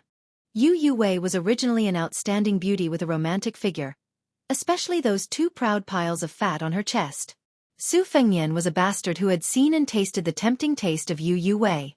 Yu Wei was so tightly wrapped that he even killed the chance for his imagination to roam. Fortunately, she was holding her beloved white cat, which squeezed out some of the natural color of her breasts. Su Fengnian smiled and said to himself, "I didn't raise you for nothing, Wu Mainyang." After they went out, Su Fengnian considerately asked, "Have you seen Shouyang Lake?" Yu Wei shook her head. Thus, Su Fengnian first took her to take a slight detour, passing by a white snake embankment. It seemed that the scenic spots that were related to immortals were mostly sword immortals. He had never heard of any that were related to sabers. For example, the White Snake Embankment was said to be a land immortal several hundred years ago, who couldn't stand a white snake stirring up trouble in the lake. He angrily slashed it with his sword, and after the white snake died, its huge body became a long embankment. The White Snake Embankment was like this, and so was the Spring Immortal Lake. A saber user? There was no future. Su Fengnian, who was full of self-mockery, took Yu Wei along the way, which attracted a lot of attention. Some of the scholars who were touring the lake mustered up their energy to recite poems or sing loudly, hoping to win the favor of the lady holding the cat. Unfortunately, Yu Wei completely ignored them. Su Fengnian teased, "You didn't get to wear rouge, so don't you blame me?" Yu Wei just shook her head. Su Fengnian smiled and asked, "Logically speaking, your father is the Jixia scholar of Shangyin Academy, so you should like the children of landowning households. But previously in Bailiang, I didn't hear you have a poem with any scholar?" Yu Wei said softly, "Because I know that those scholars who keep on saying that they don't work, don't farm, and that the emperor decrees me to sleep alone are all people who go crazy when the emperor decrees them. Those who say that they want to shock the old dragon with a sword in the sky are actually people who don't even dare to kill a chicken. What poetry can I talk to them about?" Su Fengnian nodded and said, "That's right. They can't compare to me, a vulgar guy who openly spends money to buy literature. Otherwise, why do they say that men only speak 30% of their words, and leave 70% to conquer the world?" Yu Wei lowered her head and didn't say anything. After slowly walking out of Shouyang Lake, Su Fengnian rode on the horse that Lu Qiantang had brought over. There were only 5 horses in total, and he didn't give Yu Wei a chance to ride alone. After getting on the horse, His Royal Highness hugged the beauty, and the beauty hugged the white cat. They became a beautiful sight on the street. When he rode to the city gate and went up the city tower, he found out that the old Taoist priests of Mount Longhu who were guarding the fishing tower had already left Xiangfan. It turned out that the heavenly talisman had already burned itself. No wonder the people of Xiangfan were so happy. Su Fengnian climbed up the fishing tower, and no one dared to stop him. After entering the towering city tower, Su Fengnian sized up the layout of the city while Yu Wei looked at the vast spring lake. Su Fengnian asked Ning Amei some questions about how to conduct a street battle after breaking through Xiangfan's city gate. Ning Amei was a clear horse battle general. After entering the Bailiang army, he mostly accumulated military merits by killing the Baimang barbarians at the border. When the two sides fought, most of the time it was a contest of strength on the plains. As for His Royal Highness's questions about sieging the city, Ning Amei could only tell the surface of what he had heard from the old soldiers. Fortunately, Su Fengnian was still listening attentively, occasionally nodding his head. When he encountered something he didn't understand, he would always get to the bottom of it. Ning Amei, who was a dabbler in street battles, couldn't help but stare at His Royal Highness. The burly Ning Amei, who was dressed in casual clothes, finally had some free time. Seeing His Royal Highness stop and gaze into the distance, he asked carefully, "Your Highness, why are you asking about these things? There's no chance of sieging a city on the Bailiang border." Su Fengnian smiled faintly and said, "Books and secret manuals. As long as it's in the books, I can get it if I want it. It's just a matter of time. But those things that aren't in the books might just be trivial matters, but they're priceless treasures to me. Besides, if we don't attack the city now, won't our 300,000-strong cavalry be able to flatten Baimang in the future?" Ning Amei, who was as strong as a bear, trembled. Su Fengnian turned his head and asked, "General Ning, has Jing'an Palace accepted the sandalwood box I asked you to deliver?" Ning Amei nodded and said, "It's been accepted." Su Fengnian gazed at the faraway Jing'an Palace in the city and muttered, "It doesn't matter if you see through me. Aren't you the most irreconcilable person in the world with that person in the capital?" Chapter 188. There was a temple that had been closed for 1,000 years. No matter if it was an emperor or a commoner who came to burn incense, it was never opened. This mountain temple had produced countless eminent monks. The most famous one was Yang Taisui. He was the teacher of the current 2 dynasties and was very likely to be the teacher of the 3 dynasties in the future. There were more than 3,000 eminent monks who had passed away in the temple. Among them, more than 200 were titled as teachers of the state. It started from the Vajrayana Zen to the Zen Zen. In the Northern Wei dynasty, 36 bodhisattvas opened a translation field on the mountain at the same time. The Buddha's light shone everywhere. 800 years ago, the founder of the Zen sect, Yi, crossed the sea and taught the Mahayana wall temple. Finally, it became the ancestral court of Buddhism. For hundreds of years, Buddhism and Taoism had been fighting. Every 10 years they would debate with Taoism. Buddhism would send monks from this temple to discuss with Mount Longhu. But it was different from the ancestral court of Taoism. There were not many rules here. Anyone could go up the mountain and go anywhere on the mountain. Here the mountain was high, the temple was high, the tower was high, the Dharma was high, and the mountain was high. But like the name of the temple, Tu Zen, it did not have a name. This was the world's number 1 2 Zen temples. Some people said that the reason why this temple was called Two Dhyanas was because it cultivated self-meditation and other meditation, namely, meditation of oneself and meditation of others. But for more than 1,000 years, there did not seem to be a unified official statement. The two Zen temples also did not explain anything. At the back of the mountain, there was a forest of pagodas at the foot of the mountain. It was the burial place of the eminent monks of the two Zen temples. There were more than 1,000 of them. The size of the pagodas were different. The two Zen temples did not intend to make this a forbidden area. But the believers were devout and did not dare to set foot here. Over time, very few people came here to observe. There was 1,000 Buddha hall at the edge of the forest of pagodas. The walls were painted with hundreds of meters-long fist manuals. There were 108 potholes on the floor. It was said that they were the footprints of Luo Han. Thousands of people came to see thousands of fists. Therefore, it was praised that the world's fists were called Tu Zen. On the east side of the 10,000 Buddha hall, there was a small outhouse where a nameless white-robed monk lived all year round. If it wasn't for the fact that the bald man was wearing a kasaya, he wouldn't have looked like a monk at all. Not only did this white-robed middle-aged monk drink and eat meat, the most outrageous thing was that he had a wife. He even had a daughter who grew up in the temple. No matter how one looked at him, he was a middle-aged drunkard monk with evil deeds. Fortunately, apart from his unruly lifestyle, he did not make enemies with others. He only took in a good-tempered little disciple. In addition, his daughter was lively and liked to climb up and down the mountain. It was said that the oldest abbot in the temple liked this child very much. The white-robed monk inadvertently got into trouble several times and was chased and punished by the old-fashioned senior monks in the commandment yard. So he asked his daughter to go to the abbot's room to ask for a few sticks of sugar-coated haws to satisfy her cravings. As long as the old abbot looked at his little daughter, he would immediately calm down. The disciple of this middle-aged monk who guarded the pagoda forest was not simple. At a young age, he became a preaching monk in the temple and was allowed to wear a light red kasaya that covered his left shoulder. The little monk's Dharma name was Ichan. It was very strange, but compared to his master's Dharma name, it didn't seem strange. On a sunny day, the poor little monk sat in front of the outhouse and washed a large basin of his master and mistress' clothes. He sighed. On the day of the Lantern Festival, he went down the mountain to watch the Lantern Festival. In the end, he was accidentally dragged to Mount Longhu by that thing. At the Taoist master's residence, he had a few words with Mr. White Lotus. Fortunately, he wasn't locked up and beaten. However, as soon as he returned to the temple, he suffered a calamity.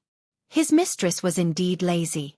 She didn't wash so many dirty clothes and didn't mind piling them in the room. She didn't want to leave until she returned to the temple. Moreover, it was clearly that thing's idea to sneak out to play. When my master and mistress saw that thing, they were still so kind. When they turned to look at me, they changed their expressions. When I ate, even the rice in my bowl was much less. Sigh, this thing should be going down the mountain with his mistress to buy rouge and face powder. Master was actually quite pitiful. A drunk monk in white clothes walked out of the outhouse. He was very tall and sat down next to the little monk. He also had a bitter face. The little monk didn't even want to look at him. In fact, his master didn't have it easy either. The little monk washed the clothes until his waist and back ached.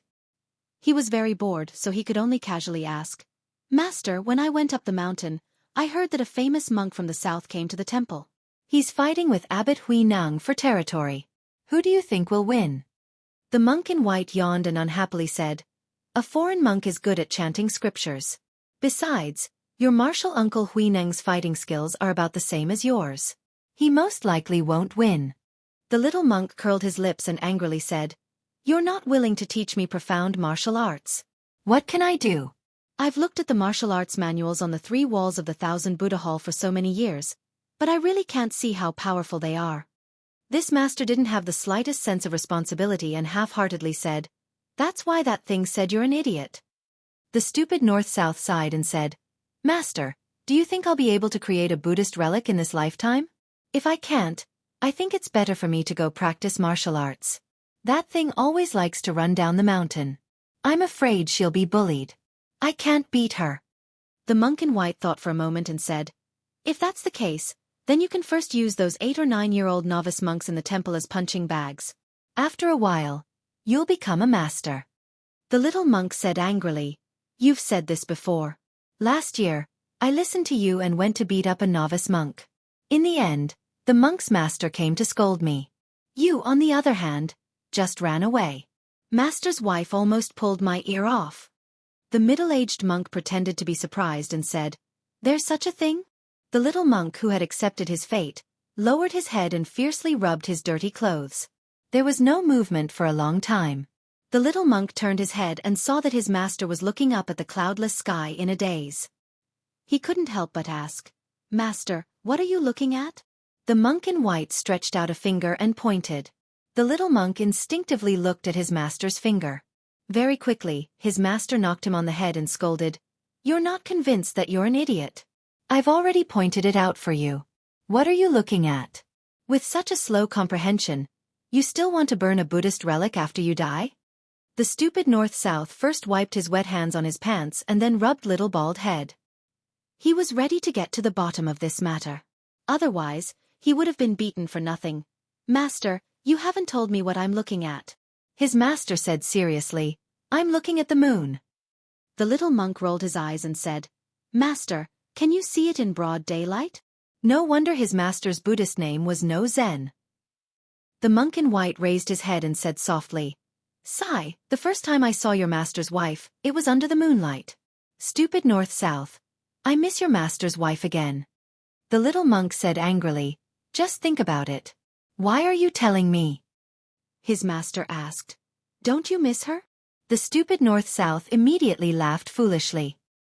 He washed his clothes more diligently and said naively, "Of course I do. Why wouldn't I?" His master knocked him on the head again and then said earnestly, "Why are you telling your master about the things you miss? You know that she's my daughter, but you still get beaten up by me. You idiot, I've taught you so many profound Buddhist teachings in vain." The little monk said angrily, "If you hit me again, be careful that you don't have an epiphany. At that time, I'll become a Buddha and burn a Buddhist relic. Then, I'll be able to see if she's paying attention to you." His master said disdainfully, "Epiphany is what I taught you. As for the Buddhist relic, I don't care about it at all. Don't pretend to be a hero in front of me. If you have the ability, go to your master's wife and raise your voice." The little monk was filled with grief and indignation, but he did not make a sound. The stupid North-South only found out that his master was more profound than he had imagined after he left the mountain. There was a saying at the foot of the mountain. His master, who had also grown up on the mountain, spent 6 years in Gonlu and read all the scriptures in the world. He felt that there were many sects and all of them had different doctrines. His master said that he wanted to sacrifice himself and go thousands of miles away to seek a big foundation. Thus, he went west to seek Buddhism. He left for 15 years. Isn't Lantua Mountain in the western regions far enough? But his master wanted to go even further. He obtained the Yogi's treatise on earth, to unify all the different doctrines. He studied in a temple in the far west for 10 years and mastered 50 scriptures. He returned in the 31st year of Gonlu. When he arrived at Great Peace City, it was said that even the emperor personally came out of the palace to welcome him. There were hundreds of thousands of spectators lining the streets, fighting to see the white-clothed monk. Thus, there was a snow pavilion in the temple. The late emperor personally wrote the words "White Snow Heart Reflecting Pearl." If he only came here, the little monk, stupid North-South, would definitely feel like he was listening to a story. Later, his master brought up the idea of becoming a Buddha on the spot in the temple. This was contrary to the orthodoxy of Zen. As a result, his master's 15-year journey became a farce and he was almost chased out of the 2 Zen temples. His master's so-called "every action is in the Taoist field, whether it is the heart or the feelings, all return to the sea of nature," was only slightly recognized in recent years. No matter what, the scene of hundreds of thousands of people kneeling and worshipping Buddha together in the capital was no longer there. Fortunately, his master had one thing that the little monk admired. No matter how the people at the foot of the mountain looked at or refuted him, it was not as effective as a single word from his master's wife. The white-clothed monk smiled and said, "Stupid North-South, your master is no longer in the mood to compete with others. I'll rely on you to carry forward the concept of epiphany." The little monk said nervously, "Master, don't. You have your master's wife, but don't I have my master's wife? Most likely, I won't be able to take care of your Zen." The white-clothed monk looked a little annoyed. He touched his big bald head and laughed. "I really envy you, stupid. Your master has no Zen to talk about." The little monk sighed. His master said softly, "It's going to rain. It's going to be sunny. It can't be, right? It's going to rain. Master. Why do you always say such nonsense? Aren't all the Dhamma in the scriptures like this?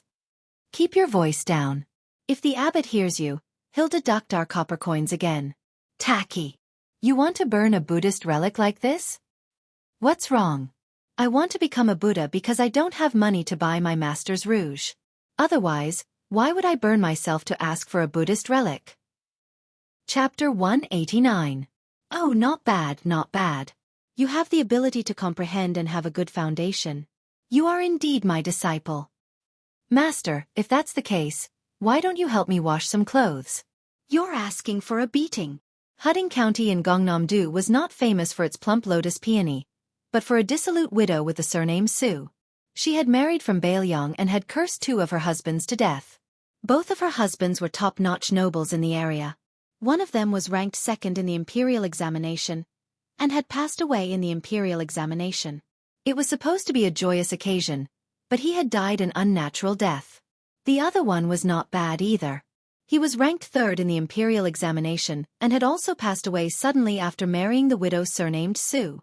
Therefore, people in Gangnam-do jokingly asked if the next top scorer would be the one to suffer. However, this widow had recently hooked up with a scholar from Jiangxin County next door. That man was the son of an elegant official in Gangnam-do. His father's generation were all literary heroes. This man's surname was Lu Lighting, also known as Mr. Qingzhai. At the age of 14, he could compose beautiful poems and was proficient in voice and rhythm. He was especially immersed in playing the zither and was famous for his culinary skills. He had a unique style among the scholars in Gangnam-do. His first wife was also from a big family and had both integrity and talent. However, after meeting the widow, Lu Lighting went crazy and wanted to divorce her. Originally, it was just a matter between 2 families. At most, it would be a joke in Gangnam-do. However, for some reason, Lu Lighting's wife had an inextricable relationship with an imperial concubine in the capital.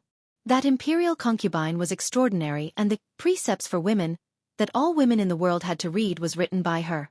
When such a scandal reached the ears of the imperial concubine in Gangnam-do, she naturally flew into a rage. This imperial concubine was extremely favored in the imperial palace and was even treated as a sister by Empress Zhao. Therefore, when she frowned, it was not too far off from the anger of the emperor. Therefore, the high-ranking officials in Gangnam-do no longer dared to have any thoughts of watching the drama and braced themselves to denounce her. Although Lu Lighting wrote a moral essay that made people want to slap the table in praise, it did not seem very manly. When he saw that even the imperial concubine in the palace was angry, he immediately sobered up. First, he wrote a poem to break off all relations and sent it to the widow's door. Then, he went to his wife and bitterly complained to a group of scholars that he was on good terms about how the seductive widow had seduced him. For a moment, the pitiful woman surnamed Su was besieged on all sides. If it were not for her family's strong background, she would have drowned in the spit of saliva. Lu Lighting's wife even specially went to Baogwa Temple to burn incense and slapped her, calling her a slut. That seductive widow was not angry at all and only smiled faintly. It was unclear whether it was a bitter smile or a sneer. At that time, the scholars who were present to watch the drama were all moved. The peonies of Baogwa Temple were the best in Jiangnan. According to the study of geography, the earth veins of Hutting County were the most suitable for peonies. That was why they were able to cultivate such beautiful flowers. At that time, Hutting County's 2 unique peonies, Yao Huang and Wei Zi, were sent to the capital as tributes. The flowers bloomed and withered for 20 days. The entire capital was in a frenzy. There were no less than 100 types of peonies in Baogua Temple. Other than the Yao Huang and Wei Zi that were known as the Queen of the Peonies, there were many other treasures such as Green Dragon Crouching Lake, Zhao Fan, Flesh Hibiscus, and so on. The biggest pilgrim in Baogua Temple was the widow Su, who was currently being condemned by everyone. Every 1st and 15th day of the month, she would come to burn incense and worship, rain or shine. She only loved the peonies. Zhao Fan. In the backyard of the temple, there was a Zhao Fan that was as big as a bucket. Its branches and leaves were scattered, dripping and clustered, and it was staggered out of the eaves. Due to her illustrious family background and eccentric style in Hudding County, this unique peonies had almost become her exclusive ornamental attraction. Today was the 15th day of the month. The first day of the month was the day she was slapped in the face by Mrs. Liu. She brought a personal maid into the backyard. When she left home to get married, she brought many servants and maids with her, but she was not close to any of them. Only this maid, who came from a poor family, liked her very much for no reason. She was strict in governing her family. There were few servants in the residence who did not harbor fear in their hearts. Only this maid, whom she named Chao Er, knew how to repay kindness and protected her master in all respects. Today, when she got off the horse and walked into the temple, countless people were secretly pointing at her. The little maid was angry. Now that there was no one around, she bitterly defended the injustice and said, "Miss, these pilgrims are really hateful. If they want to burn incense, then they should burn incense. Why are they secretly laughing when they see Miss?"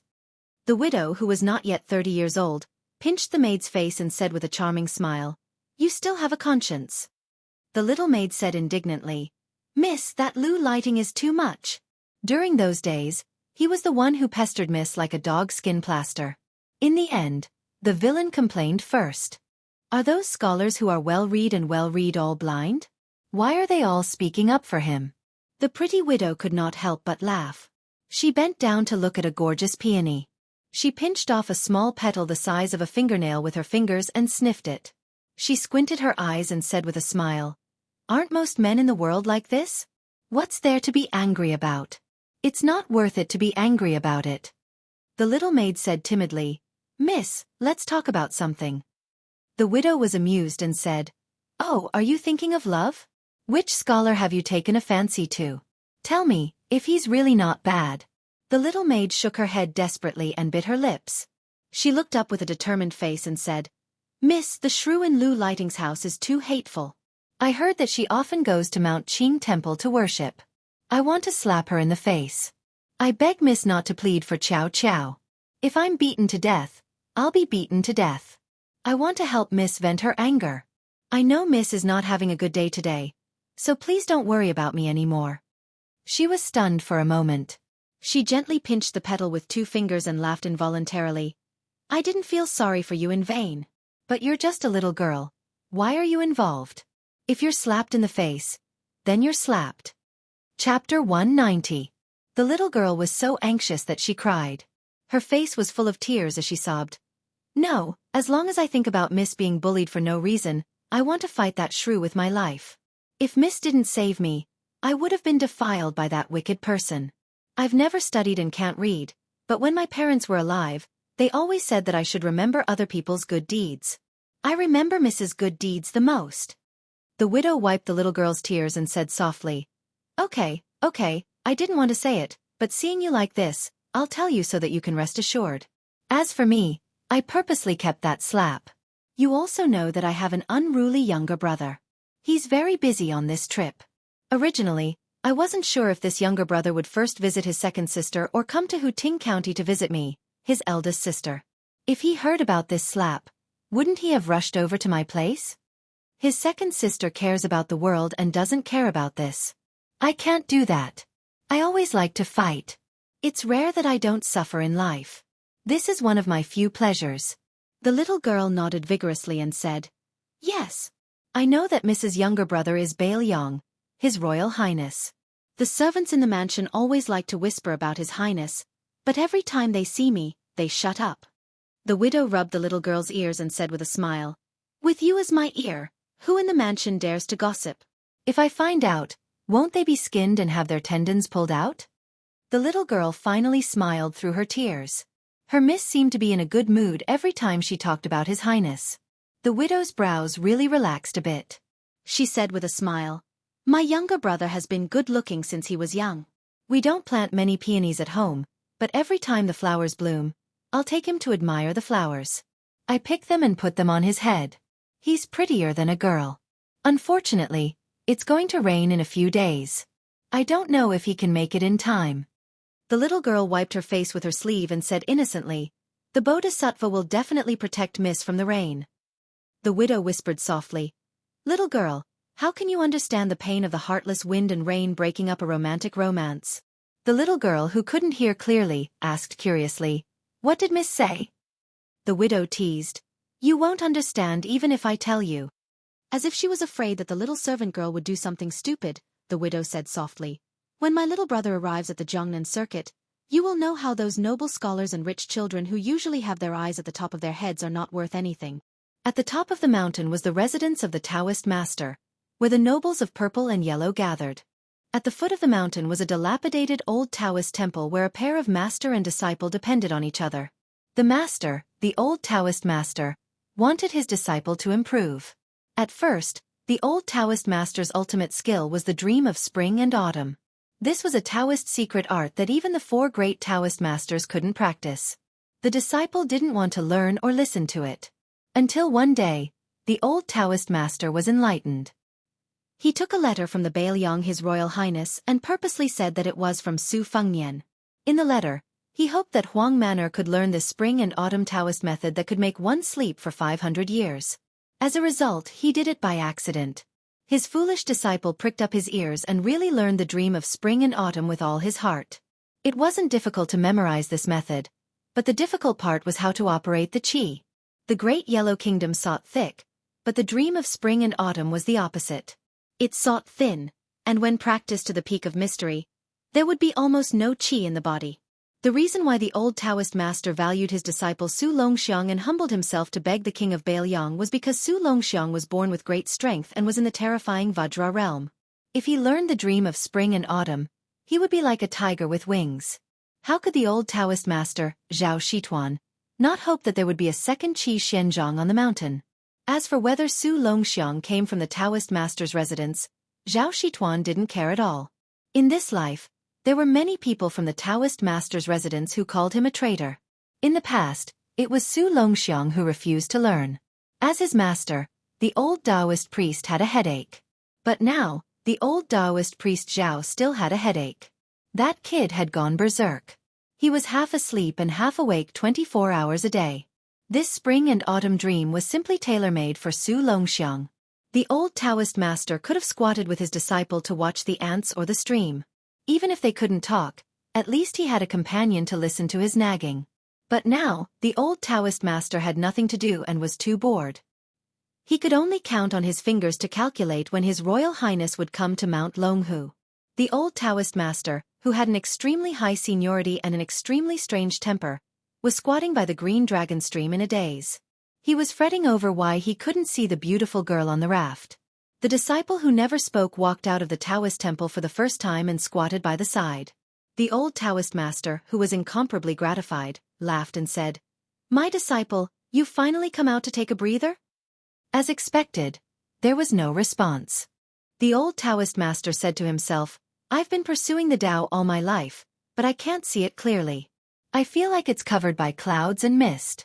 In the end, when I see you, I realize that this Tao is not Tao." Su Longxiang just stared blankly at the stream. The old Taoist master sighed and said, "One day before we go down the mountain, I'll take you to see an old senior. It'll be enough if you can withstand 100 moves." Huang Manor plucked a leaf and handed it to his master. The old Taoist master took the leaf and smiled bitterly. "Your disciple, I don't know how to whistle. Huang Manor, do you miss your brother?" The dazed Su Longxiang actually smiled and nodded. The old Taoist master felt a little sad. "Your brother will arrive when there are hawthorns on the mountain." Although the old Taoist master had heeded Bailiang's advice to dress up properly before going down the mountain, and had even specially borrowed a Zhong Kuei peach wood sword from his disciples, he was still a mess on the mountain. The straw sandals he wore were made by himself, and his Taoist robes were tattered and covered in dust. At this moment, Huang Manor lowered his head and stretched out his withered arm to pat the dust off the old Taoist master's body. The old Taoist master, who had no wife, no children, and no grandchildren for the sake of the word Tao, was stunned on the spot. In an instant, tears streamed down his face. Chapter 191. Su Fengyan left Diaoyu Terrace and wandered around the city with Yu Wei. He saw an alley crowded with people, and there was no lack of young scholars in green robes.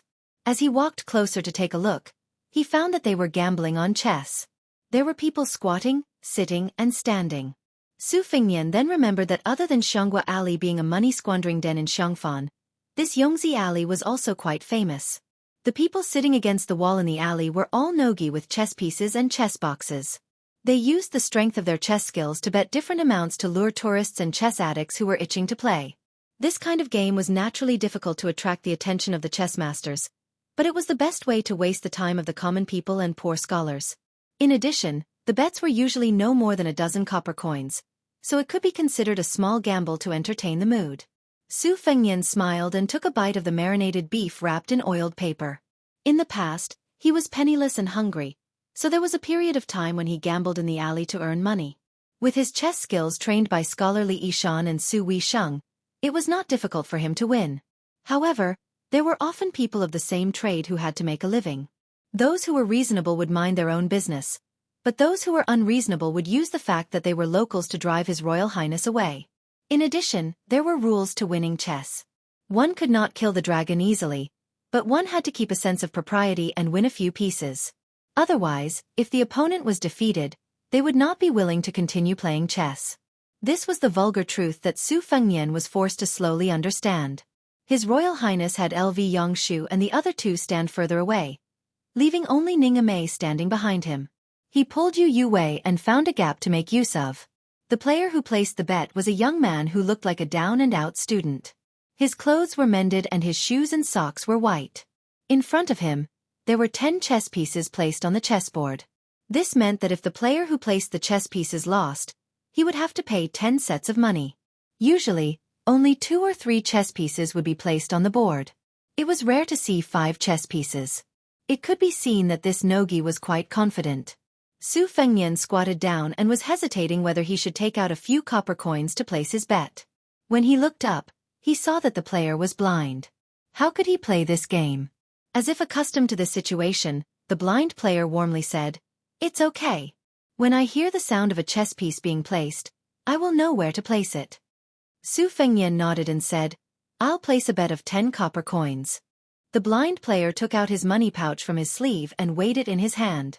With an ashamed expression he said softly, "Young master, if I lose, I will owe you 16 copper coins.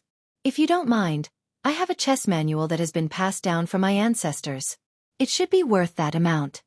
Su Fengyan smiled and said, "Okay." Su Fengyan didn't really care about chess manuals. There were countless chess manuals in the Tide Listening Pavilion that could make famous chess players go crazy, such as the Peach Blossom Spring Chess Manual, the Exquisite South Sea Game Manual, the Immortal Bestowment Manual, and so on. His Highness could pile them up into a small mountain, let alone now that the chessboard had turned from 15 to 19. Usually the older a chess manual was, the less valuable it was. Generally speaking, the strength of the muscles in the hands of ancient and modern chess players was getting stronger and stronger. The blind player, who was sitting cross-legged against the wall, had a box of black chess pieces under his knees. He spread out his hands slightly and gestured for Su Fengyan to go first with white. Although this nogi was dressed shabbily, his bearing was not to be underestimated. His every move revealed the refined and ancient style of a true aristocratic family. Before the official match, both sides would place 2 chess pieces on opposite sides of the board, which were called positions. These were the positions of ancient chess pieces. To a large extent, they limited the advantage of going first. Moreover, they were destined to fight fiercely in the middle of the board.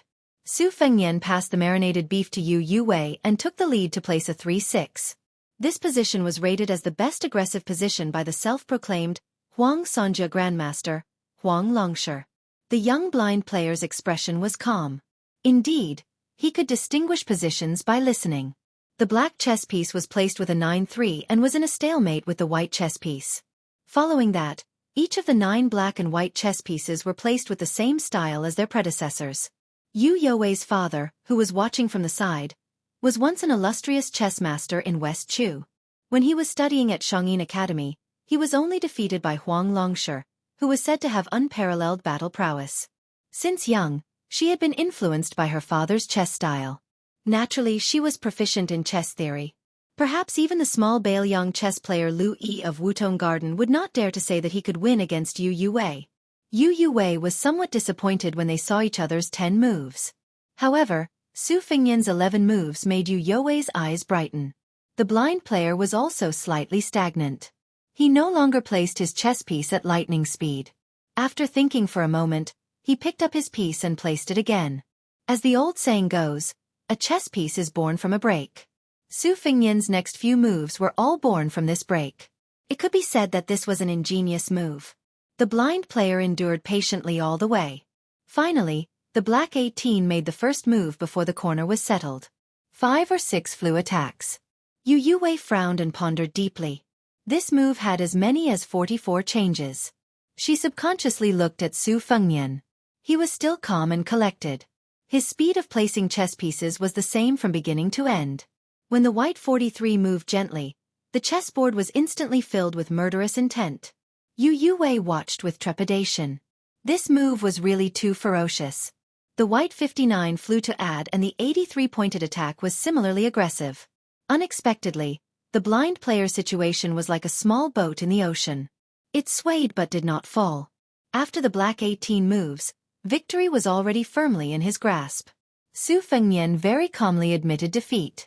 Su Fengnian took out another 10 copper coins and said, "Still 10 wens." The blind player played white first. In this game, Su Fengnian stirred up the smoke early, and the blind player calmly responded. Yu Youwei vaguely saw some clues. Su Fengnian was extremely aggressive, but the blind player was not the same as most people. The most important thing was the formation of the terrain. Some of the moves that seemed to be casually placed could always resonate with the middle game and even the ending game. If Su Fengnian did not rely on endless tricks to forcibly set off waves of unreasonable killing, the 2 games would not have lasted more than 200 moves. At the moment, Su Weisheng, who was a woman of great talent, changed 15 to 19, and broke the position system. In Yu Youwei's view, the blind player who was slightly better than His Royal Highness was destined to amaze the world. Moreover, it was hard to say whether this player was hiding his strength or not. Indeed, it was a case of hidden dragons in the marketplace and crouching tigers in the alley. Again! Su Fengnian, who had lost 2 games in a row, chuckled softly. This time, he played white and started with 2 swallows. This routine was once widely spread, but in the past 50 years, the most outstanding national players had all abandoned it in the fierce battles of the Summit Challenge. Huang Longshi even said that the 2 swallows were too tight at the beginning and lost its mellow flavor. It could be said that he had given this classic layout a death sentence. Su Fengnian simply sat on the ground. As a result, he changed to a more comfortable position. On the chessboard, he was defeated like a mountain. He easily lost 3 games in a row. There was already a pile of 30 copper coins in front of the blind player. Su Fengnian raised his head and looked at the sky through the eaves of Yongzi Alley. It was already time for dinner. However, it was rare to meet Nogi, who was so good at chess. He waved his hand and called Xu Xiu to his side, asking her to go to the wine shop to get some food. Soon, Xu Xiu carried a large food box with 4 pairs of bowls and chopsticks. After Yang Qingfeng tested that the food was not poisonous, Xu Xiu dared to put it in front of Su Fengnian. Su Fengnian smiled and asked, "I don't plan to leave for a while. Do you want to eat some?" The blind player did not care about trifles and nodded with a smile. Yu Youwei was a pampered girl who lived like a princess. She did not feel like she was losing her composure when eating with Su Fengnian. The halberd Ning Amei, on the other hand, was standing and wolfing down the food in a few mouthfuls. As Nogi ate slowly, he even took the initiative to talk to Su Fengnian about the gains and losses of the 3 defeats. When he talked about Su Fengnian's skillful moves, he did not hide his admiration. When he talked about his moves, he also straightforwardly pointed out the shortcomings. Su Fengnian frequently nodded and benefited a lot. They chatted happily. Su Fengnian smiled and asked the blind player if he had learned from a famous chess master. The blind player shook his head and said that his family background was ordinary. Before he lost his sight, he had just started playing chess.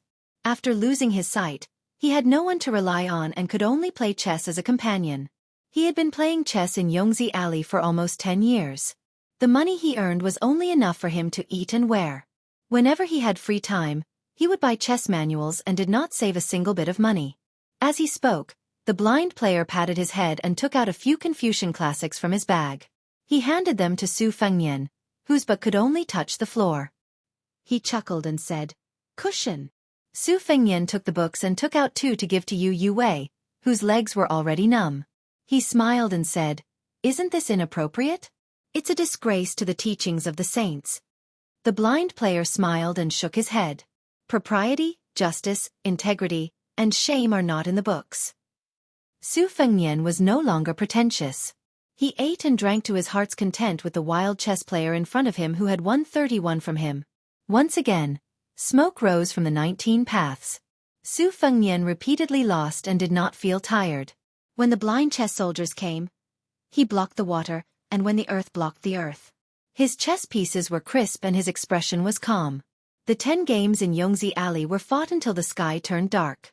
From noon to dusk to moonlight, the dust settled. Su Fengnian lost 10 games in a spurt of energy and paid 100 copper coins. Nogi had already left Yongzi Alley. Su Fengnian sat cross-legged in front of a Confucian classic. He looked at the losing game on the chessboard and sighed heavily. He said, "With your skill, you can compete with Su Weisheng from the Yin Academy." Chapter 192. Wild Chess Master shook his head and said, "Normal people only have one side when they play chess. I can barely have 2 sides. Today's famous chess masters can take care of 3 sides. Mr. Wei Xiong and Huang Sanjia both play 4 sides. How would I dare to be an ant trying to shake a big tree? But if I can play a game with Mr. Wei Xiong in this life, I will have no regrets even if I die." Su Fengnian helped to pack up the chess pieces and put them in the box. Then he stood up and joked, "I don't have the state of being willing to die at night like you. It's not wrong to lose to you. Hey, Shangyin Academy's famous Donghu 10 positions. We also have Yongzi 10 positions. Let's part ways here." The blind Nogi smiled and said, "I'll give these books to you, young master." Su Fengnian understood immediately. 2 of the books had been under Yu Youwei's but for a long time. Nogi must have heard the news and knew that they were his family. To avoid suspicion, it would be inappropriate to ask for them back. Su Fengnian took out another 10 coins and gave it to the thin chess player behind him. He joked, "Take the last 10 coins as buying 2 pounds of etiquette, justice, integrity, and shame from you." The chess player hesitated but still accepted it. He smiled gently and said, "Young master doesn't lack these." Su Fengnian laughed and left. The blind chess player packed up his luggage and stood alone in the quiet alley. He faced the entrance of the alley and bowed deeply. Su Fengnian walked out of Yongzi Alley and rode back. He clicked his tongue and said, "There's such a powerful person in this small Yongzi Alley." Yu Yuwei frowned and asked, "He's an assassin?" Su Fengnian couldn't help but laugh. He rested his chin on Yu Youwei's head and said helplessly, "You think too much. I'm just lamenting that blind chess master Mu's amazing chess skills. He claimed that he could only play on 2 sides of the chessboard, but he was too modest. I dare say that second sister would lose 2 or 3 out of 10 games against him. It must be because he has never talked with a top national player, so he doesn't know how good he is." Yu Yuwei nodded and said, "This person is good at playing chess by giving up in order to take, bending in order to stretch, and has a broad vision. However, that wasn't all. In the 9th round, he was angered by your unreasonable move. That was why he revealed his extraordinary strength even in a head-on battle. If he really comes from an ordinary family and is self-taught after losing his sight, then there is no doubt that he is a natural talent in chess." Su Fengnian said softly. His eyes were blinded. Yu Yuwei was stunned. Su Fengnian sighed ruefully. Every family has its own difficulties. This heir isn't interested in the bitterness behind it. Yu Yuwei rubbed Wu Meinyang's head and asked, "Have you never thought of inviting him to your side as an advisor?" Su Fengnian shook his head and said, "Being good at chess doesn't mean that you'll be able to become an official. I've already lost 100 copper coins, so I won't gamble again." Yu Yuwei smiled but didn't say anything. His Royal Highness chess skills were not weak. Presumably, Losing 10 games in a row had already caused him to lose a lot of face. He was too embarrassed to have any further contact with that blind chess master. Su Fengnian said without reason, "Let's see how King of Jing and Zhao Heng's gambling luck is." Su Fengnian suddenly said with a bitter face, "It's over. Laozi's gambling luck is so bad today. My loss is another gain.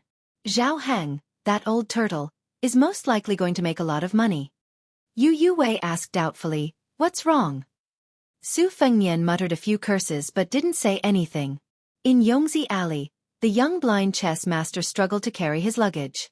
It was only 2 boxes of chess pieces and a few chess manuals, but he was already exhausted. The blind chess master silently mocked himself for being a useless scholar. He walked a few steps and raised a warm smile. 10 games in Yongzi Alley. He had earned a total of 100 copper coins. In the past 2 years in Yongzi Alley, other than deliberately showing weakness, he had never really lost a game. The local chess lovers in Xiongfan were no longer willing to let him gamble. Only some foreign guests who came to Yongzi Alley to play would take the bait. Therefore, earning 100 copper coins a day was a rare good situation. Moreover, that young master was extremely interesting. His family background was naturally excellent. He was blind but not blind. Such a young master with a superior family background was actually good at chess. In these years, it was very difficult for him to spend time and effort to play chess. When he was young, he was happy to win and was even happier to lose. Now that he had been winning and never losing, his interest in playing chess had decreased. He was afraid that one day he would really play chess just to make a living. If that day really came, it would be the day when his chess skills stopped. Thinking of his bleak background, the blind chess master's face was cold, as if he had forgotten how to mourn. In this world it was better to be blind and not look at it. If he could meet a few kind-hearted young masters who played 10 games, perhaps he would regret piercing his own eyes. But after his family declined and he was like a stray dog, in order to survive, he played chess for 10 years. How many people did he meet? When he reached the corner of the alley, the blind chess master was stopped. A dignified voice sounded, "My master wants to see you." The blind chess master calmly said, "I don't want to see him." Not far away, a carriage stopped. In the carriage, a graceful man was holding the record of the blind chess master's background. The ink on the paper had not dried yet. It was obvious that he had just picked up the brush and written it. There were 10 games in Yongzi Alley, and there were no less than hundreds of people watching the game. Even the young chess master who was in the game did not think much of it. He just thought that he was lucky to have met a kind-hearted young master. He did not know that when the first game ended, the news had spread to the most powerful place in Xiongfan City. When the third game was played, the chess master had already sent the servants to thoroughly investigate the identity of the blind chess master. When the 8th game ended, the man in the carriage was still hesitating on how to deal with it. It was not until the 9th game that he saw the young chess master's true chess skills that he smiled and personally left the mansion. He had been patiently waiting until now. When he had the last few pages of the blind chess master's 10 years of gambling records, he felt that he could be more patient. Therefore, when his personal bodyguard outside the carriage said that the blind chess master had disappeared, he was not angry that the blind chess master had eyes but did not recognize Mount Tai. Moreover, the blind chess master was blind. The man burned a few pages of paper that was nothing more than a few hundred words and a story about the life of an ant. He then got off his horse and walked to the blind chess player who had a strong character. He slowly said, "Lu Su, from Haichang County, Qingzhou. Your grandfather, Lu Yu, was a Confucian of the previous generation. Your father, Brother Lu, is not bad either. There are 3 heroes in your family. You majored in classics and history. You never thought that when you were writing the history of West Chu, you would say a few words of justice for a scholar. You were almost killed. You stabbed yourself in the eyes and cut off your official career to save your life. For the past 10 years, you have been gambling chess in Yongzi Alley during the day and playing the zither for prostitutes in Xianghua Alley at night. You have earned dirty money. Do you know that your enemy has become the county chief of Haichang County?" The blind chess player calmly said, "This money is not dirty." The middle-aged man smiled and asked, "Regardless of whether the money is dirty or not, let me ask you, do you want to show your talent and not try to make a living in 2 alleys?" The young chess player smiled and said, "Although it is already night, Lu Su still doesn't want to dream." The man laughed and said, "I heard that you once said, My generation has thousands of books and tens of thousands of talents, but if I want to sell them, I will only sell them to the royal family. The blind chess player frowned and said, "This kind of nonsense that only reads books for a few days and doesn't know the immensity of heaven and earth. It can't be taken seriously." The man said in a low voice, "But I will take it seriously this time." The blind chess player smiled bitterly and said, "Now that things have come to this, you still won't let go of the Lu family."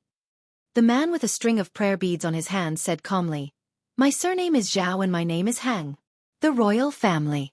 How can one be considered a royal family? Is one king of Jing'an enough? In the Prince of Jing'an's residence, heir Zhao Sun was completely baffled as he found his imperial father in the study copying Buddhist scriptures. He quietly asked, "I heard that imperial father brought back a blind chess player carrying a zither? What's the deep meaning?" The king of Jing'an smiled and said, "This person is the last member of the Lu family in Haichang County. In terms of chess, no one in the manor can beat him. You can take care of him since it won't cost much anyway. If he's just a good-for-nothing on the chessboard, you can treat him as a dog that won't bite. If he's really talented, you can take him as an advisor in the manor and polish him. In the future, you can deal with the governor of Haichang County, Yu Hanliang, in front of him, and then he'll be sincere in giving advice. A scholar will die for his bosom friend. Sun this is a principle that the ancients have said so many times. You have to remember it well. Also, when it comes to getting along with these scholars, you have to put away the method you used to communicate with Wei Wei and his gang of debauches. Don't rely on your status to oppress others. Not all scholars in the world are stupid. Their minds are the most delicate. Maybe they can't see the big picture, but it's not difficult to see if they're conceited or self-abased. Sun Father will teach you one thing. When dealing with these scholars, you have to treat them as the King of Jing'an and His Royal Highness. You have to treat them as you treat them as the King of Jing'an. Zhao Sun smiled and said, "I know. Father, if you put yourself in their shoes, you already have the heart of Buddha." The King of Jing'an, Zhao Hang, narrowed his eyes and smiled. "I don't need you to flatter me." Zhao Sun carefully left the study. Zhao Hung continued to copy the Buddhist scriptures with a soft brush. When he finished, he said coldly, "Lu Su, this king keeps you around because he wants to tell you a story in a few days. This king is so generous. If he doesn't have a bosom friend who has no bearing on the overall situation, it'll be too boring." Chapter 193. When Su Fengnian returned to the inn, he went to Jiang Ni's room since he had nothing to do. He saw an old man and a young man scribbling on the table. There were two small white porcelain bowls, one filled with water and the other with wine. The two of them dipped their fingers in the wine and started scribbling on the table. At this moment, the little clay figurine probably felt that the old god of swords scribbling had crossed the line and invaded her territory. Therefore she puffed up her cheeks and glared at him. The old god of swords had no choice but to restrain his interest. He lowered his head and sucked all the wine on the table into his mouth. When Jiang Ni saw Su Fengnian enter the room, she quickly wiped away the water scribbles on the table with her sleeves. Su Fengnian teased, "Practicing calligraphy with the old senior? You might as well secretly practice swordsmanship with him. You can't possibly lend out your talisman for free. The old senior can just casually teach you a few moves and you'll be able to throw me 10 streets away. If you accidentally learn green gull sleeves, Teska, the pugilistic world will definitely give you the title of female sword immortal." How impressive would that be? Even Wang Shenji or Dong Tai would have to be polite to you when they meet. When the time comes, you must remember to tell the experts that I, Jiang Ni, was once a maidservant of that idiot Su Fengnian. Just thinking about it makes me feel awesome. Jiang Ni angrily said, "Why do you care if I practice calligraphy? Who wants to be your maidservant? Who wants to practice swordsmanship to give you face?" Su Fengnian sat down and mischievously asked, "Are you afraid that you won't be able to endure the hardship of practicing swordsmanship?" Jiang Ni wanted to grab the bowl and smash it. However, His Royal Highness had already anticipated this and used his winter embroidery knife to stop her hand and the bowl. He smiled and said, "Don't fight. I don't have time to mess around with you today. I'm here to learn from the old senior. If you like to listen, then sit to the side. If you don't, then I'll have to trouble you to take 2 steps forward." Jiang Ni clenched her teeth and said, "This is my room." Su Fengnian ignored the stray cat whose tail had been stepped on. He summarized the dozen or so moves he had extracted from the numerous secret manuals to the old god of swords. At first, Li Chungang seemed to be very impatient. He picked at his earwax and flicked it away. Toward the end of Su Fengnian's narration, although the old man was still crossing his legs, he no longer picked at his earwax to disgust Su Fengnian. He picked up the porcelain bowl that only had half a bowl of wine left and drank as he listened. He did not nod or shake his head. When Su Fengnian saw the drowsy expression on the elderly god of swords' face, he unwillingly dissected it again in detail. He mentioned the names of the books on the origins of the dozen or so styles, and then explained how he believed the dozen or so styles should be connected and integrated. In the end, the elderly god of swords only squinted his eyes and drank the wine. Su Fengnian was a little discouraged. He reached out to pick up the small bowl of ginger used to practice calligraphy and drank the water in one gulp. The little mudman was very vexed that he didn't throw in half a gene of arsenic earlier. Su Fengnian, whose mouth was dry, drank half the bowl of water and stared blankly at the old god of swords who had not moved for a long time. Jiang and I, who did not understand anything, gloated. Three-legged cat. Three-legged cat. Not worthy, not worthy. The word, not worthy, naturally came from the words of the white-clothed guanyin outside Xiongfan City. These days, Jiang and I had been using this to mock His Royal Highness. It was very satisfying. Wang Xianji's age is actually about the same as mine and Qi Xuanzhen's, but in terms of fame, he was many years later. Back then he was also like you, picking up the wisdom of others, taking the inferior path of learning from others. Every time I and some of the experts of that time fought, we could always see this fellow's figure watching the battle from afar. Unlike me, who was stuck between the two realms of celestial phenomenon and immortal for a long time, this old fellow could become more and more valiant as he fought. Now that I think about it, everyone said that Wang Xianji's perception was unparalleled, because he could remember all the martial arts in the world with a single glance after watching a battle once. That was why he was able to break the world's swords with his bare hands. But that wasn't accurate. Wang Xianji was like a Qi practitioner of the Danding sect. He would grab some of the pill stones around him, but not just the pill stones themselves, he would throw them into the cauldron and fuse them together. The old man's two-sleeved green snake would become a one-sleeved green dragon in his hands. Therefore, when the experts of the world fought against Wang Xianji, they all saw him as the best grindstone to sharpen their own cultivation. This was a good thing. Unfortunately, after they sharpened their cultivation, their abilities would improve, but they would never be able to catch up to Wang Xianji's footsteps. That was why countless experts of the world would simultaneously grumble. Since Wang Xianji was born, why did he have to be born? Wang Xianji was like a Qi practitioner of the Danding sect. Young fellow Su, you want to be the second Wang Xianji? Su Fengnian was astonished and speechless. The elderly sword god sneered and said with disdain, "Since you truly want to practice martial arts and don't even have the ambition to push Wang Xianji down from the second place, why are you still practicing the saber?" Su Fengnian said helplessly, "If Wang Xianji claims to be the second, who doesn't think that he is the #1 martial artist?" The elderly sword god shook his head and smiled faintly. #1? This old man didn't think so. When Wang Xianji claimed to be the second place, half of it was because he was arrogant, and the other half was because he knew his own limitations. There would always be one or two freaks in the world that couldn't be reasoned with. As for whether these freaks came from Buddhism, Taoism, or the mountains and forests of Zhanghai, only the heavens and Wang Xianji himself knew. When Qi Xuanzhen died, this old man thought that Wang Xianji would finally be able to hold his head up high. He didn't expect that Wang Xianji was still the second place.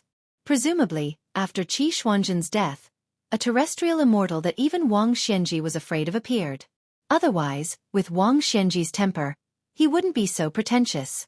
This old man felt that this year's martial arts evaluation was trash, but the secondary evaluation wasn't tacky.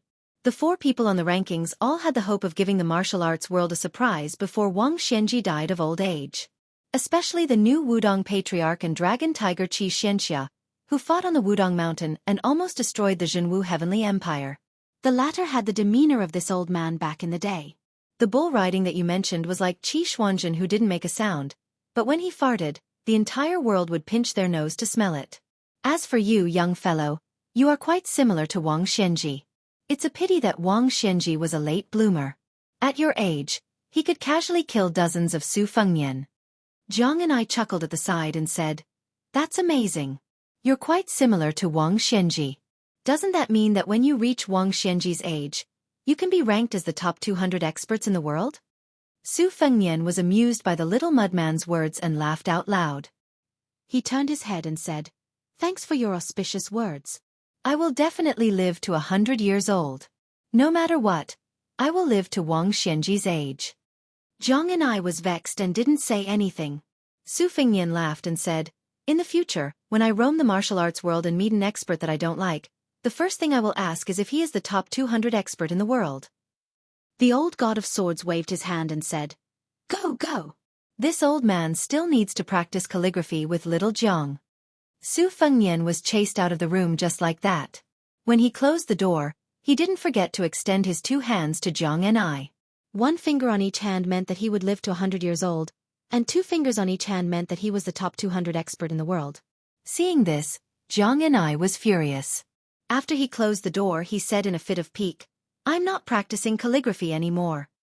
The old god of swords, who had suffered an unexpected calamity, was stunned and said, "Why not?" Zhang and I said angrily, "I'm not in the mood." The old man had a sneaky face and softly urged, "Little Zhang, try imagining that this table is little Sue's smiling face." Zhang and I hesitated for a moment and her eyes lit up. She jogged over and hurriedly poured another bowl of water. Following that, she practiced calligraphy. Every word was written with iron and silver hooks. At this moment, the old god of swords somewhat understood why little Sue liked to tease the little girl in front of him. Li Chungang held the bowl and drank a big mouthful of wine. He was even more determined to make a deal with little Sue. Looking at Zhang and I practicing calligraphy, he softly whispered and kindly reminded, "Sword and calligraphy are the same. The most important thing is to be done in one go. Little mudman, come, come, come. You read this old man's calligraphy." Zhang and I made no sound and looked at the old man's fingers. She silently recited, "Traveling to the East Sea in the morning and the West Mountain in the evening, the green snake in my sleeve is bold. When I meet injustice, I put down my cup and draw my sword, treating it as air. I shout 3 times and rush over, only to see heads falling from the sky. The world thinks I'm climbing the stairs, but I've already passed the 18th floor." When the old god of swords was writing freely, he saw that Zhang and I was not only reading, but also writing on the table without realizing it. Her fingers were not only similar to the poem he wrote on the table, but also similar in spirit. I don't practice the sword, so the sword will is naturally sufficient. Although there is no sword in my sleeves, the green snake is bold. After the old god of swords entered the world with a broken arm, this was the first time he drank wine. The sword will in the room was awe-inspiring. It was impossible to tell whose hand it was. Yu Wei lay lazily on the table. The white cat squatted in front of her and curled up like a ball of snow. Yu Wei stretched out a finger. Wu Mainyong stretched out her paws and hugged it. She looked naive and cute. The girl who was no longer the #1 courtesan in Liangzhou smiled and said, "My Mainyong is still the best. Other than eating and sleeping, you're carefree. When I want to see you, you're by my side. When I don't want to see you, I won't see you. I'm not afraid that you'll hold a grudge." She was no longer the girl who was once called Yu Xuanji. She pressed her cheek against the cool table and reached out to stroke her pet's furry head. She said to herself, "Do you want to leave me and live alone?" Since Wu Mainyong was destined to be unable to speak, she answered her own question. "Even if I wanted to at first, I wouldn't think about it after I got used to it, right?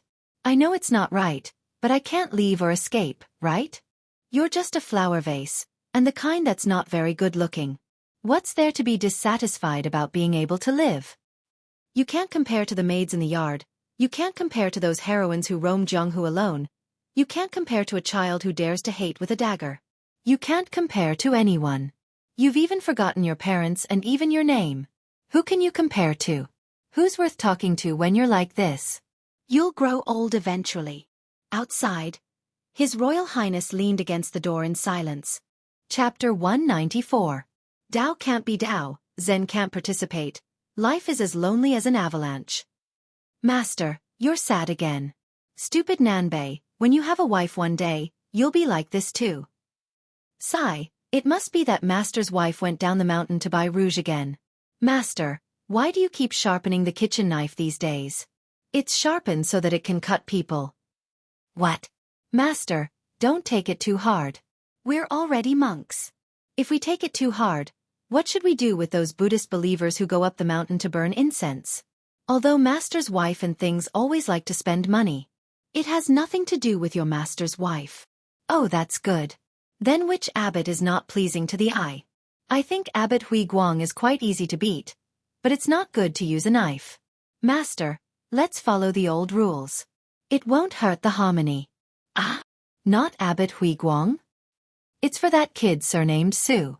Ah, why? Su Fengnian is quite a good person. This bastard dares to snatch my daughter. If I don't chop him, who should I chop? Master, disciple wants to recite scriptures. What are you afraid of? With your little ability, I've let you snatch things for so many years, but I haven't seen you snatch them away. Besides, if I chop you, who will do the laundry and cook? Nanbei, Dongbei and Dongbei talk about that kid every day. Don't you have any opinions? No. Taking in such a stupid disciple like you, it's really Buddha's fault. Aren't you afraid that things will run away with him? Don't cry to Master then. Hey, it's definitely Master who cries harder. Master, if one day I really become a Buddha and burn a Saraira, will this thing be sad? Nanbei, go and cook first. We'll think about this problem after we're full, okay? Oh. Master, why are you always the first to admit your mistakes when you quarrel with Master's wife? It doesn't matter if some things are right and some things are wrong. Do you understand? I don't really understand. For example, you're right about liking things, so... Master, don't say any more, I understand. And how come your perception is even better than Master's now? Heh, so this is the Zen that your disciple cultivates. North and south, haven't you seen a girl prettier than things since you left the mountain? Remember, monks don't lie. No. Not bad. Master, why did you mention the wine gourd? If you answer yes, you'll know why. Master, other than that thing and mistress, who else are you afraid of? The abbot of our temple has lived for more than 150 years. Master is afraid that he won't give us the copper coins. Outside the temple? That's all. Master, monks don't lie. Allow Master to think about it. Oh, there really is one. Back then, he fought with your master's wife over your master. They quarreled with each other. Fortunately, Master's fists were stronger than his. I believe that in the entire world, that old hooligan would only dare not come to our temple. Old hooligan? Wait a minute, what do you mean by snatching Master from Master's wife? Let bygones be bygones. Everyone in Xiangfan City knew that the most seductive woman in Qingzhou lived in Xianggua Alley. She was clearly a prostitute who had fallen into the secular world, but no one dared to treat her as a prostitute. Her name was Li Baisher. Her real name was Li Xiaoru. Her ancestors were from a third-class official family in Dongyue. Although the country was not destroyed, her father's generation was not good at management. After his death, he left a mess for his young children. Li Baisher followed her wet nurse to Xiling Lake in Guangling to make a living by selling her ancestral property. She lived in a small building in the pine forest and enjoyed the scenery. She grew up into a beautiful girl with an extraordinarily exquisite figure. Every time she went out, there would always be many handsome young men following her. Later, in order to avoid being forcibly abducted by a fierce general under Lord Guangling's command, she wandered thousands of miles to Xiangfan City in Qingzhou. She first became a Taoist nun, then entered Xianggua Alley. With her proficiency in music, singing, and observing people's expressions, she quickly became a famous prostitute in the 3 provinces. She was especially good at singing and dancing in her hometown, Xiling. She was known as the most beautiful woman in the world. This time, she was the only woman who was listed as a prostitute in the Rouge Review. The title of the most beautiful woman in the world was also affirmed. This made all the men in Xiangfan City who had visited brothels feel very satisfied. After all, the Rouge Review was more convincing than the 4 top 10 courtesans. However, it was said that Li Baisher was not in a good mood recently because all the Taoist priests in Xiangfan City seemed to have left the city overnight. It seemed that the Taoist ancestral court, Mount Longhu, had made a bet with the Buddhist sect before the grand heavenly ritual. Now it seemed that Mount Longhu had lost. Mount Longhu had the 4 great celestial masters in charge? How could they lose? For a time, rumors spread in the streets. People had different opinions. Some said that they saw a female bodhisattva dressed in a snow-white monk's robe that led thousands of ghosts out of the city that night. Some said that Mount Longhu did not lose. It was just that the Taoist priests had to go to Mount Longhu to receive merit after 10 years of transcendence from the demons. For some reason, when people talked about the white-robed monk, they talked about the white-clothed imperial advisor of the past. He was a living bodhisattva who made hundreds of thousands of people in the capital kneel to him. Then there was the rumor that the crown prince of Bailiang had entered the city. These days, the people of Xiangfan City had endless topics to talk about. Business in the taverns and tea houses was unusually good. All of Xiangfan City knew about the Jade White Lion, Li Shuangjia. They also knew that she had a young blind man who never showed up when he played the zither. Early in the morning, the blind chess player who had moved into the Jing and Palace yesterday arrived at the Jade White Lion Pavilion in the middle of Shanghua Alley. Unlike the past where he carried the zither in the night, he was empty-handed this time. The little servant who was in charge of the back door of the brothel woke up sleepily and squatted on the stone steps at the entrance. When Li Huakui's Guqin master arrived, he immediately jumped up and put on a smiling face. His smiling face was filled with more sincerity than usual when he was welcoming guests. Young Master Lu played the Guqin in the White Jade Lion Pavilion, and the hundreds of people in the pavilion knew that he had an exceptionally good temper, extremely high character, and extremely elegant temperament. He was able to converse with anyone in a cultured and refined manner. Some of the real gold and silver that he received as a reward would always be given away by young Master Lu before they left the pavilion, leaving only a few copper coins for himself.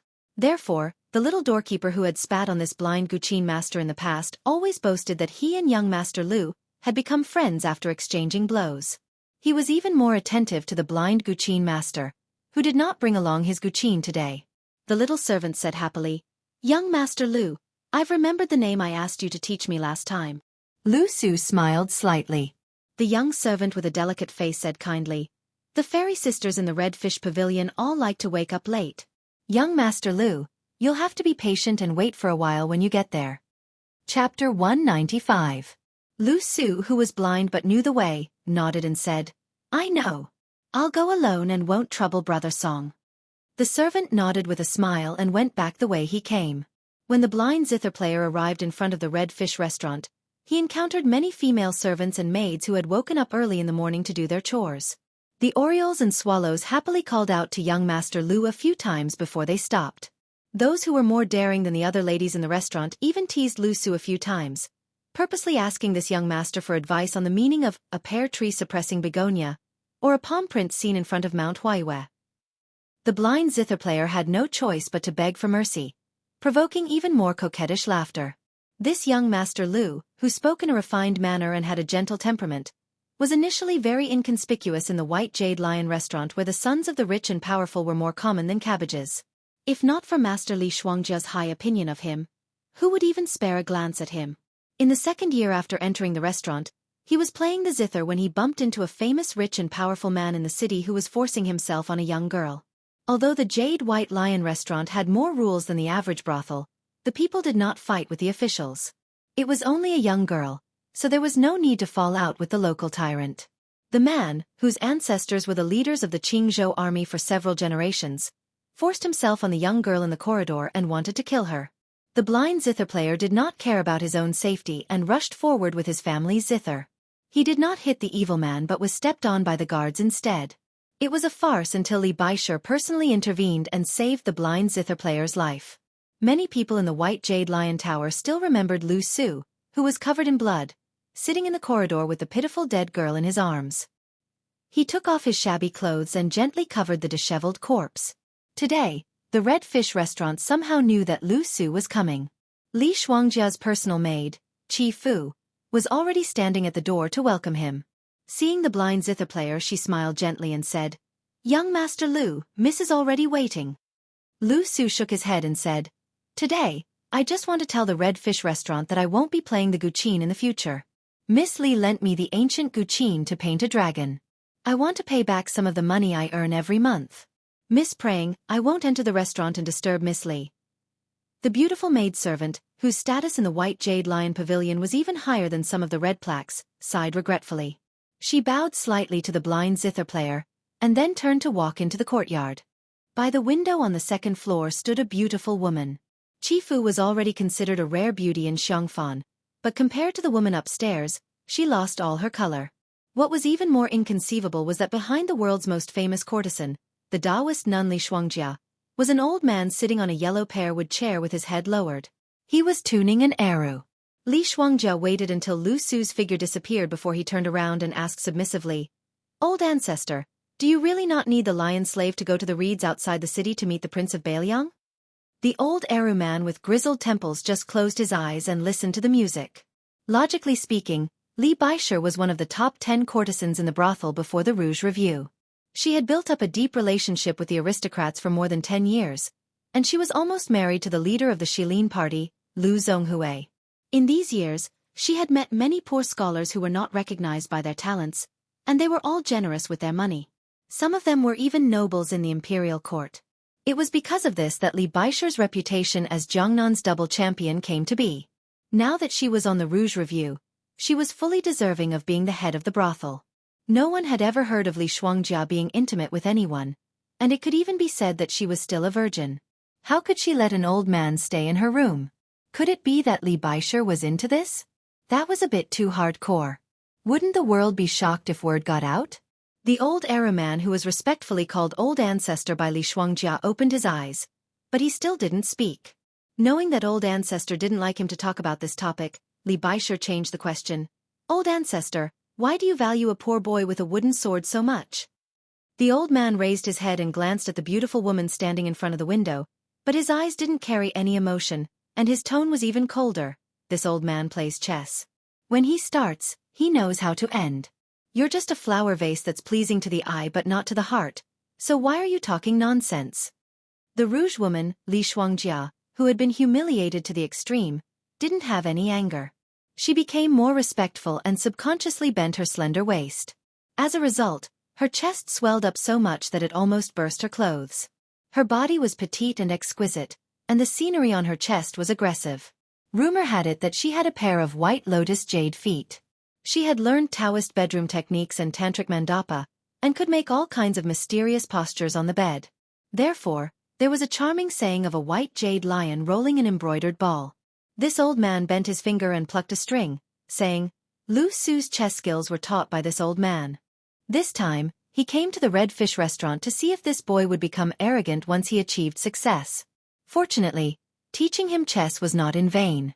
He knew how to leave some loopholes and still kept the guqin you gave him. Originally, this old man's temperament when he first met him was that he wasn't willing to accept other people's kindness and not return it if he could. Whether or not he can set off a storm will depend on his own luck. The most wonderful thing about a chess piece is that even a brilliant chess player doesn't think that it can become the key to victory or defeat. Li Shuangjia lowered her head and said, "Old Ancestor's chess skills are naturally the best in the world. The whole world is Old Ancestor's chessboard." The arrow old man turned a deaf ear and said, "That boy Bailiang left the city today, so there's nothing for you to do in Xiongfan. Go to the capital." Li Baisher nodded without hesitation and said, "Lion slave only listens to Old Ancestor." The old man silently left the Red Fish restaurant. He was going to a private residence in the northeast corner of Xiongfan. Inside, there was a puppet girl that he had personally trained.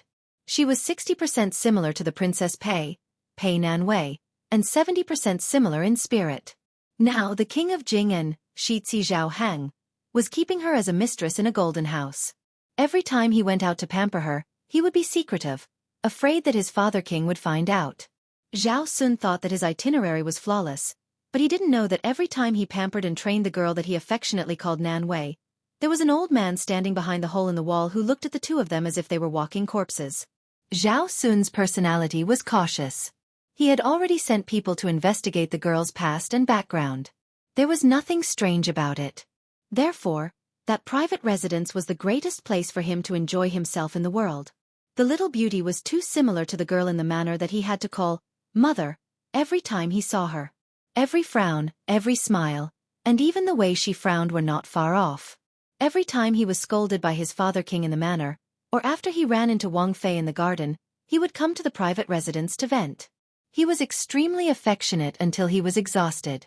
After the spring and autumn war ended, it was a brand new game of chess. The old man had already quietly placed 12 pieces. Most of them were still in the process of putting down pieces, but some were about to start. After going to the private residence, the old man immediately left the city and headed for the reed marsh outside Xiongfan, which had the best scenery. Chapter 196. The King of Jing'an and His Royal Highness, Zhao Sun, had personally escorted them to the Xiongfan city gate. He had gone up the fishing platform and watched them leave.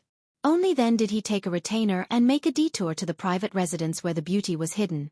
Other than the canary, there was only one servant girl and 2 old nannies.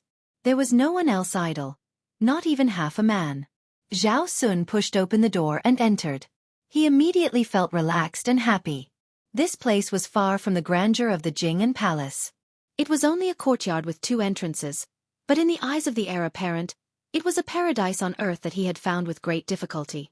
That strictly ordered prince's manor, that Buddhist hall where Ksitagaba Bodhisattva was worshipped, every flower, every blade of grass, every brick, every tile, exuded a gloomy aura that the older he grew, the more unbearable it was. It was suffocating. The man closest to him was so scheming that even his son, Zhao Sun, did not dare to guess. Zhao Sun resented this man for not ruthlessly killing him back then, sitting on the dragon throne and wearing the dragon robe. He was even more afraid of this man's silent back when he ate vegetarian and chanted Buddhist prayer beads. But what worried His Royal Highness the most was why this man had married her. He did not know how to cherish her after marrying her. The husband and wife actually treated each other with respect as cold as ice. When there was something going on, they treated each other like soldiers. It was truly a great irony. Zhao Sun took a deep breath of the unique fresh air of the small courtyard. This place was filled with orchids. These flowers were her favorite. This noble Wang Fei was inferior to the prostitutes in Xianghua Alley. In a year, she only had 2 opportunities to leave the city. Both times, she went to look at the reeds. In spring, she would look at the green shoots of the reeds. In autumn, she would look at the old reeds as the wind blew like snow. Pei Nan Wei, Pei Nan Wei. Just because her name had the word reed in it, she liked to look at the most boring, tedious and weak reeds. The woman that His Royal Highness raised like a kitten or puppy in the courtyard had been stripped of her name from the first day she came in. Zhao Sun naturally liked her mutton fat, jade-like body. When he held her in his arms, she had the charm of being warm in winter and cool in summer. But what truly made him crazy was her attitude. When Zhao Sun saw her and respectfully said that Xiong'er had come to greet him, she just snorted coldly and haughtily, and Zhao Sun's bones immediately lightened. They were too similar. Zhao Sun gave a sinister smile and scolded, "You whore, Pei Nan Wei. Who asked you to pretend to be virtuous in front of me?" Then, without another word, he rushed up and tore apart her clothes that were exactly the same as Pei Nan Wei's. He carried her to the large bed in the inner residence and fiercely whipped her. After making love, Zhao Sun returned to normal. He lay on the bed with his eyes closed and enjoyed the fake Wang Fei's kneading of his shoulders. He said regretfully, "Your skin and figure are still a bit lacking. Normally, your voice is almost authentic. But once you're in bed, it's still a fly in the ointment. Be more careful next time. If you're still exposed like this the next time." The woman sitting on the bed used a nasal voice to make a sound of acknowledgement. Zhao Sun raised his head and glanced at her. He grabbed her silky hair and pressed her head under his crotch. He said darkly and violently, "Good way, I've missed your little mouth so much that I've gone crazy." 2 bodies entwined in pleasure. Zhao Sun put on an outer robe and lay on the sandalwood floor under the eaves of the room. He quietly looked at a string of wind chimes that didn't move even though there was no wind. At this time, the king of Jing and Shitzi was really like a gentle and kind young master. He was aloof from worldly affairs, harmless, and had a scholarly temperament. The fake Wang Fei knelt beside Zhao Sun and accompanied this madman to look at the wind chimes. In reality, when Zhao Sun was quiet and silent, he was a very amiable young man. She saw that he was in a daze and then had the chance to look at the handsome face that was said to be 90% similar to the king of Jing'an's. Zhao Sun stared at the elegant wind chimes that were made from a string of broken jade pieces. He laughed softly and said, "Is it beautiful? She will never look at me like this in this lifetime. She doesn't even look at my father, much less me, a Shitzi who doesn't even have a hereditary title." The king of Jing closed his eyes in His Royal Highness and murmured, "I really envy those commoners." Zhao Sun left. Before he left, he slapped her across the face. The reason was that she had peeked at him under the eaves. The fake Wang Fei, whose cheeks were red and swollen, carefully lay down where the sheets had been. She didn't hold a trace of hatred.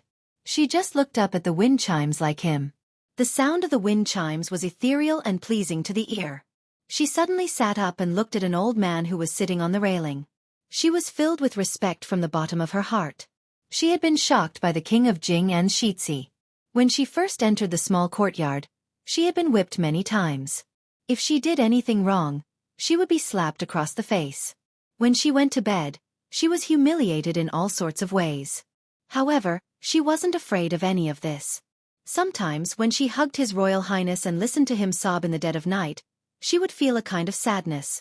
Only the old man in front of her, who had never been rough, made her fear him to the bone.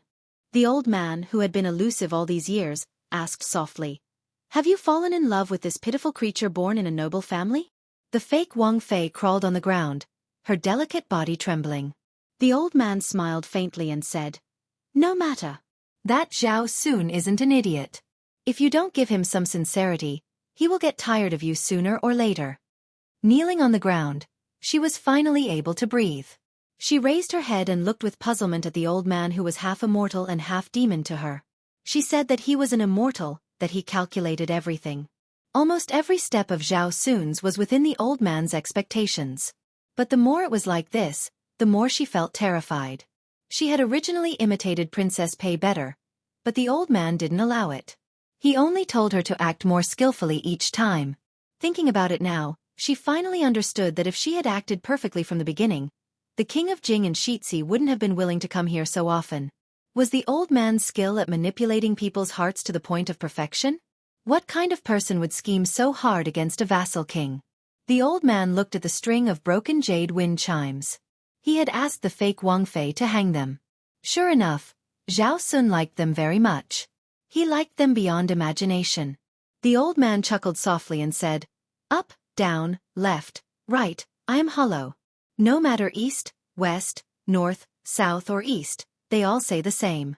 Ding ding dong ding dong." The fake Wang Fei didn't dare to speak. The old man stood up and smiled. "Whether you and that poor fool's luck is good or bad depends on today. It's a pity you can't see it."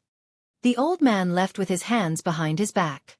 Before he left, he indifferently left behind a prophecy. In the future, when you see the furious king of Jing'an, just try your best to put in a good word for Zhao Sun. Maybe it will save your life. The fake Wang Fei was stupefied. The wind blew again, and the wind chimes rang again. Ding ding dong dong ding ding ding dong. There was no longer any otherworldly feeling, only a murderous aura. Mount Wudong was lively because a bastard had come. This bastard came from Mount Longhu and was tolerated. But he actually fought with the young martial granduncle who was expected to be the leader. How was it? Were you beaten? Chapter 197. The reed marsh outside Xiongfan City originally did not have the beautiful autumn scenery, but ever since Princess Consort Jean Gon fell in love with it, the people of Xiongfan who would come every autumn to chop the reeds for firewood or to make paper pulp automatically disappeared without a trace. Fortunately, Princess Consort Pei had a bodhisattva's heart. Every year, she would subsidize the nearby villagers with some silver taels. In addition, with her presence, the scholars in the city commented on the scenic spots of the reed marsh, such as the fragrance of the reeds and the green lake. The memorial archway of the Sky Wave Gate was written by a calligraphy expert 2 years ago. As time went on, he took advantage of the opportunity to let the rich wanderers enjoy the scenery, and earned a considerable amount of silver. However, Princess Pei usually only went for a stroll in the spring or autumn to see the snow. This year, she clearly came a little earlier. She always left the city with a very small fanfare. Other than her 2 personal maids, there was only a small group of lightly armored guards.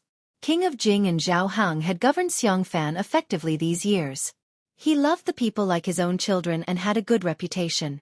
In addition, he was known far and wide that this vassal king was a devout believer of Buddhism. Therefore, when Wang Fei left the city, she had never encountered any trouble. From the official road to a small road, there was a lush reed marshes. In the past few years, Wang Fei had always admired the scenery.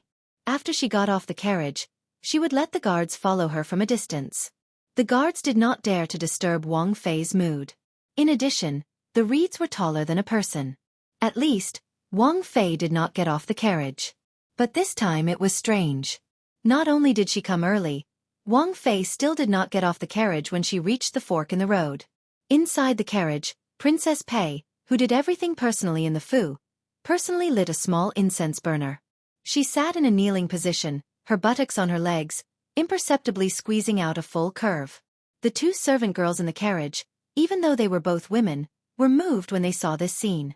Wang Fei especially had a head of unusually soft and beautiful black hair. When the servant girls combed it, they gently held it in their hands and couldn't help but praise it. Wang Fei, who had a gentle personality, would look at herself in the bronze mirror and smile gently. When the servant girls occasionally washed Wang Fei's white lotus jade feet after she was tired from studying, their hearts would beat faster and they would sigh that Wang Fei was really too beautiful. Princess Pei held a letter in her hand. Before she left the Fu, King of Jing and Zhao Hang had given it to her.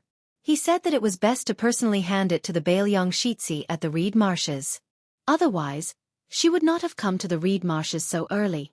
Princess Pei held the letter that had not been carefully sealed, as if she was hesitating whether or not she should take out the letter. When it came to King of Jing and Zhao Hang, there was no one in the world who understood him better than she did.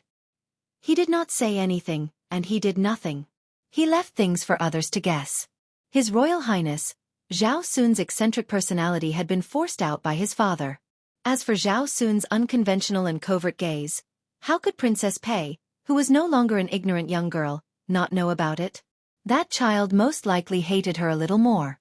Although when he entered Princess Jing'an's service, Zhao Sun's birth mother, at the time, had died of an illness for unknown reasons. This debt, no matter how clear Pei Nanwei's conscience was, would be on her head. Therefore all these years when faced with Zhao Sun's unconventional and complicated gaze, she had never exposed him, never reprimanded him, and never said anything in front of the King of Jing, and Zhao Hang placed great importance on maintaining his health. When the King of Jing'an died, Zhao Sun would inherit the title of Marquis of Jing'an. No matter what, it would still be 20 years later.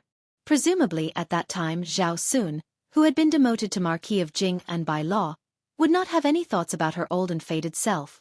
Other than the secret letter in Pei Nanwei's hand, there was also a sandalwood box with prayer beads by her leg. She liked the carvings on the sandalwood box very much.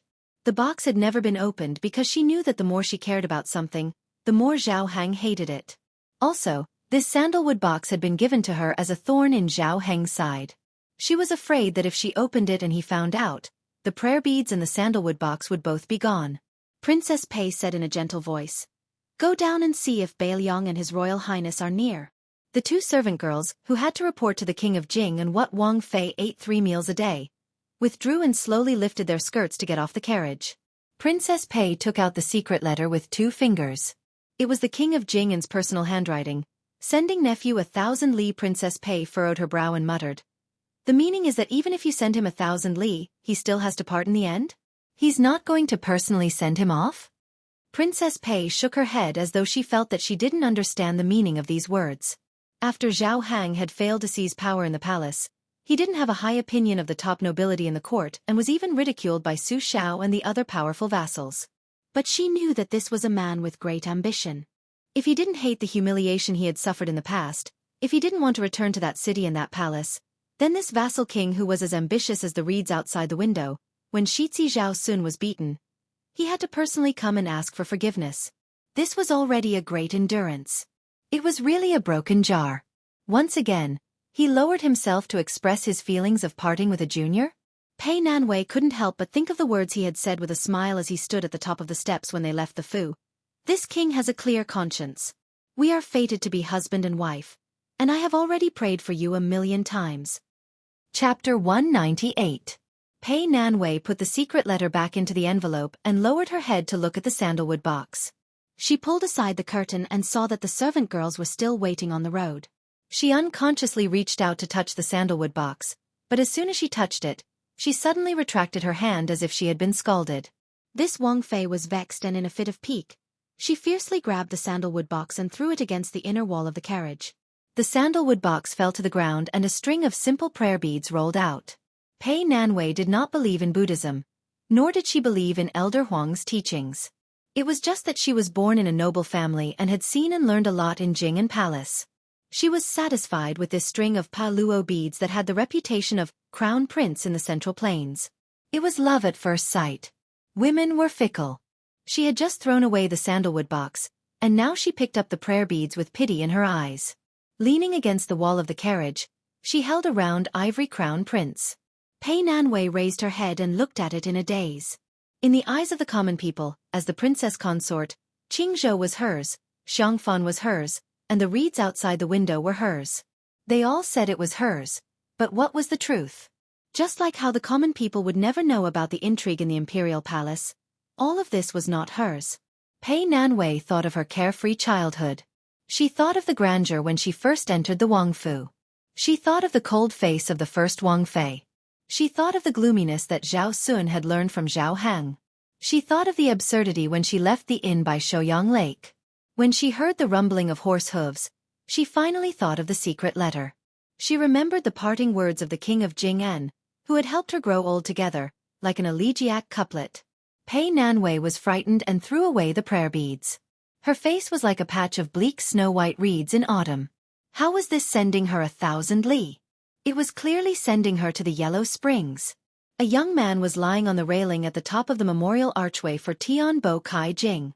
The breeze stirred up the reeds and gently blew the hair on his temples. He was in a very leisurely mood. He believed himself to be a very optimistic young man, never complaining about the heavens or blaming others. When he was young, he was alone with his mother and suffered from all the supercilious looks. When she died of illness and became as thin as a ghost, he was only 9 years old. Before his mother died, she said a lot of things that he didn't understand at the time. The general meaning was that she didn't regret giving birth to him, and didn't hate the father he had never met. Later, he personally dug a grave and buried his mother. Although he was young, he understood that she hoped to see that person for the last time, even if it was just a glance, but she didn't. When he was thinking about how to not starve to death, a tall and sturdy man with a sharp voice appeared. His voice was the complete opposite of his figure. He was dressed in luxurious clothes that he had never seen before. He looked extremely beautiful, but he always gave people the feeling that he was wearing a luxurious human skin. At such a young age, he already felt like he had seen a man-eating demon.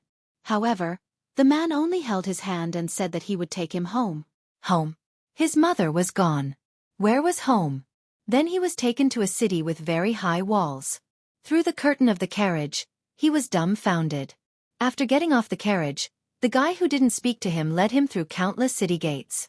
Finally, they arrived at a lake. On the lakeside, there stood a man who looked very much like him. He was golden in color and had snakes crawling all over his body. Later, he finally knew that it was not a snake, but a dragon. The man who didn't say anything and didn't show any expression after meeting him was wearing a dragon robe. After that, he had 2 cheap masters. In addition to the man who took him home, the other was an old monk who didn't like to smile. The former had a very good temper. When he saw the man covered in ferocious yellow snakes at the lakeside, he was scared to tears. When the man who would become his great master in the future led him back, he squatted down and whispered to him not to be afraid. After she grew up, she remembered that no matter how mischievous her great master Han was, he would only smile at her. It was as if he could do nothing but smile. In that vast and boundless family, everyone would be scared to death when they saw him. During the Mid-Autumn Festival when he was 12 years old, he secretly went to the Hall of Martial Heroes to admire the moon. He was caught and almost beheaded. It was his great master who knelt in front of the man and begged for mercy. Only then did he know that his great master not only knew how to smile, but he also knew how to kneel in front of people. After that, no one stopped him from going to the Hall of Martial Heroes. He could go anywhere he wanted. Second Master's temper was much worse. He always had countless feather dusters. He talked to him about Buddhism and said that he would be beaten if he lost. He clearly said that he would be beaten if he won.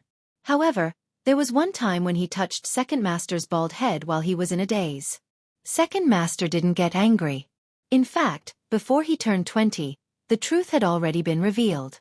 However, he didn't want to fight over this and that. Besides, even if he fought, he might not be able to win. So what if his biological father was that person? He was tired of staying in that family where everyone was outwardly united but inwardly divided. In addition, he didn't like that naughty girl Sui Zhu. They fought and scolded each other every 2 to 3 days. So, He simply went to Shangyin Academy to enjoy himself. Among the women in the world, he only liked those who were ugly but very attractive. His mother was like that. Even though she was terminally ill and didn't look good, her eyes still made him feel the most intimate. Finally, he had a chance to see the girl with a bad temper. He climbed over the wall and entered the small building. As expected, he was stabbed by a sword. Later, he had no choice but to agree to 10 rounds on the lake. If he lost, he lost. Who said that men must win over women? He was very happy to serve his wife for the rest of his life. He wanted her to be comfortable and happy for the rest of her life, without the slightest ripple. Unfortunately, every time he secretly went to her place to feed the chickens and ducks, he couldn't escape being chased away by the sword. He didn't care. After all, she was his wife. Wasn't it natural for her to be petty and throw a tantrum with her husband? At the feet of this optimistic young man stood 4 talisman generals in red armor. The water armor had already been broken by an old god of swords who had returned to Jianghu. Although his heart ached, he endured it because the old god of swords was working hard for his brother-in-law. He didn't even mind leaving a water armor talisman armor behind. Since he had more or less done his duty, it was time to get down to business. The main reason he sneaked out of the academy this time was to deliver a message to the king of Jing and Zhao Hang. The meaning was that the inheritance had nothing to do with Zhao Hang. However, as long as he was willing to help, the Bailiang's share would be given to him. The king of Jing'an was a very smart man. In the past, he didn't have enough courage. This time he learned to be smart. Once he made a move, he made a big move. The young man sat up and hung his feet on the archway. He looked over and finally saw the dust on the official road. He smiled and said, "Brother-in-law, don't blame your future brother-in-law for not being loyal. You must know that the feng shui of this place is excellent." Chapter 199. A green-robed traveler came from the southwest, carrying a thin bamboo pole on his shoulder. After a while, he took down the pole to stir the reeds. He was reciting a folk song, "I'm here to patrol the mountains on behalf of the king, and if I see a girl, I'll go to the stockade together." He repeated the song a few times and even jumped a few times. He did not see the scene he wanted to see and was bored to death. He picked up the pole again and asked without turning his head, "Do you think I can block Li Chuangong's sword on the river?" There was no reply. He was not discouraged and continued to say, "At that time, I thought the old god of swords had broken and then stood up again, stepping into the realm of earth immortal in one fell swoop. Only after I left the martial arts evaluation did I realize that it was just a coincidence of the right time, place and people. It was nothing special. When you and I came out of the sword tomb, my sword and yours both touched the threshold of sword immortal. What do you think are our chances of winning against the old senior this time?" There was still no sound behind the green-robed traveler who did not have a sword and only had a bamboo pole. Or rather, there was only the endless sound of the wind blowing the reeds. It was this thin green-robed traveler who flipped the big boat at the gate of hell with his pole. He came and went in a carefree manner with a small boat under his feet. In the well-informed Wulin world, he had been talked about enthusiastically. The old god of swords had just returned and the new sword crown of the Wu family had come to challenge him. No matter how one looked at it, it was very amusing. Recently, he had earned countless pounds of saliva from the people of Jianghu. However, the low-level Jianghu heroes and heroes of the forest were only shocked by this swordsman's invincibility all the way to the south. Some people were already inquiring about who was qualified to be Wu Liuding's sword attendant. However, the sword tomb of the Wu family was a strange place that did not leak anything. They could only vaguely know that the sword attendant of this generation's sword crown Wu Liuding was even more outstanding than the previous generation. To become a sword attendant of the sword tomb, it was needless to say that he was loyal and devoted to the sword master. He was destined to never serve another master. All the sword attendants were chosen by the older generation of swordsmen to be the direct descendants of the Wu family. They grew up together, learned the sword, and picked the sword together. Every generation of the sword tomb had dozens of pairs of sword masters and sword attendants. Only by becoming a sword-crowned swordsman could they represent the sword tomb of the Wu family. The new sword-crowned strength was unquestionable. The sword attendants who were naturally shrouded in a tragic aura were even more curious. In addition, in this tomb where countless sword geniuses were buried, there was a tradition that the sword attendants were stronger than the sword master. Who knew what kind of tyrannical sword technique Wu Liuding's mysterious sword attendant practiced? Thus, Those hidden powers who did not like the sword tomb and thought that they were the only family in the world had to think carefully before they could guarantee that nothing would go wrong. They did not dare to rashly seize the edge of the sword tomb. The sword master practiced the sword of the king, and the sword attendants practiced the tyrannical sword technique. This was a written rule engraved on the sword steel of the sword tomb's ancestors. In terms of killing with the sword, there was no swordsman more powerful than the sword attendants of the Wu family. The green-robed Wu Lu Ding sighed with emotion. The two of us are a perfect match. When I was young, I was unwilling to follow my grandfather to learn the art of outer king and inner sage. I always felt that with the old ancestor's talent, he only obtained the title of Su of Gojosian, and was unable to become the king of my family's swordsmanship. Then why would I learn the sword of the king? I would rather practice the tyrannical sword technique of entering the world with my aunt. As for you, by chance, you were bestowed with the sword of the king when you were young. Even my grandfather's sword, Su of Gojosian, was retrieved for me from the sword mountain. I entered the world to practice the sword technique of entering the world, but your sword technique of entering the world had to accompany me into the world. I've wronged you. The king of Jing and said that my aunt's great Liang dragon sparrow is in the hands of that person. I don't care about the schemes of the imperial court, but that sword, no matter what, I will retrieve it for you. Finally, a slender figure appeared behind Wu Lu Ding. She carried a long sword on her back that was filled with awe-inspiring sword chi even without being unsheathed. She was dressed like Wu Lu Ding in a scholar's green robe. Her appearance was ordinary, but she was particularly angular. Between her eyebrows, there was a murderous spirit. The ancient sword, Su of Gojosian, was the second most famous sword in the world. It suppressed the 160,000 swords buried in the sword tomb. The woman with the sword on her back, who should not be blind, kept her eyes closed as she walked. A cool breeze brushed past her face, blowing her hair that was roughly tied into a ponytail with a red string. Wu Lu Ding, who was carrying a bamboo pole, turned around and smiled mischievously. Cui Hua, why do I like you even though I know that you're not good-looking? The young woman with the sword on her back and her eyes closed answered seriously. It's probably because you like to eat the pickled cabbage I make. You like me because you're afraid that there won't be any pickled cabbage to eat. She was famous for not being good with words in the Wu family's sword tomb since she was young. Other than practicing the sword, she practiced the sword again and again. Apart from that, her only interest was making pickled cabbage. Wu Lu Ding had been craving this since he was young. Unfortunately, this craving lasted for so many years. She was born poor. Before she was brought into the Wu family's sword tomb, she was the daughter of a village barbarian. Probably because her memories of the past were limited to the taste of pickled cabbage, she tried to make pickled cabbage after entering the sacred ground in the hearts of sword practitioners. As for whether the taste was good or not, there was no comparison, so naturally there was no answer. In any case, they grew up together. To be precise, Wu Lu Ding, who grew up together with bamboo swords, never got tired of eating pickled cabbage. Her rigid answer might be preposterous in the ears of outsiders, but Wu Lu Ding listened attentively and seriously pondered this question. Cui Hua's pickled cabbage. Was there anything more delicious than this in the world?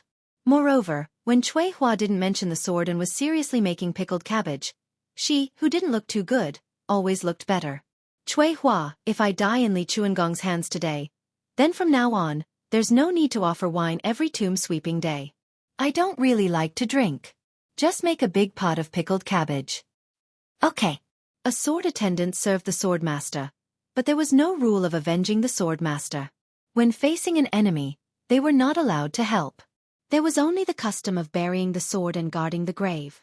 The Wu family's ancestors set this iron rule in the past, afraid that the younger generation would have something to rely on and delay the pure sword heart that sought the Tao alone. Cui Hua, can pickled cabbage only be used for pickled cabbage? I only know how to pickle cabbage. Let's change the taste. We're already in the south. Wu Lu Ding drooled with a face full of anticipation. Shouldn't you be thinking about how to break Li Chuangong's two-sleeved green snake? The head of this generation of sword attendants frowned and asked softly. It really was a bit unreasonable. Not to mention that this was a critical moment before the start of a great battle.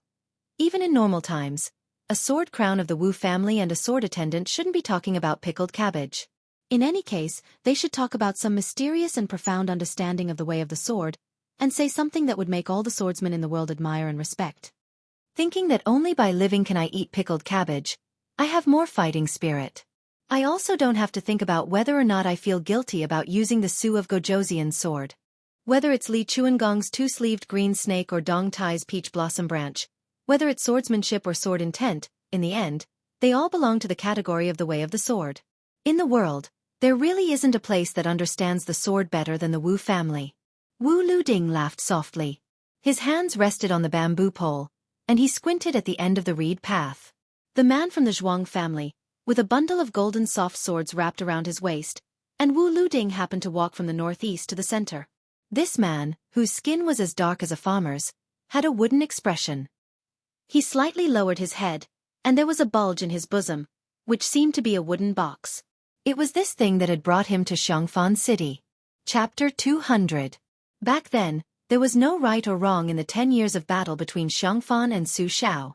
Even if Wang Mingyang died on the fishing platform, he would not argue with Butcher Su Xiao. It was not that he did not try to persuade Wang Mingyang to leave Xiangfan. He even said to him that even if he won the battle, half of the southeast would collapse. What could he do? But that person did not listen. In the end, he used the 200,000 lives of Xiangfan to protect one person's reputation. What was the difference between such a cruel and ruthless act and the enemy, Ren Tu? Was it more moral? When he heard of this tragic ending, he was in Beimang. He did not go to Beiliang to seek revenge. He only said that the Su family was not allowed to enter Xiangfan again. He meant what he said.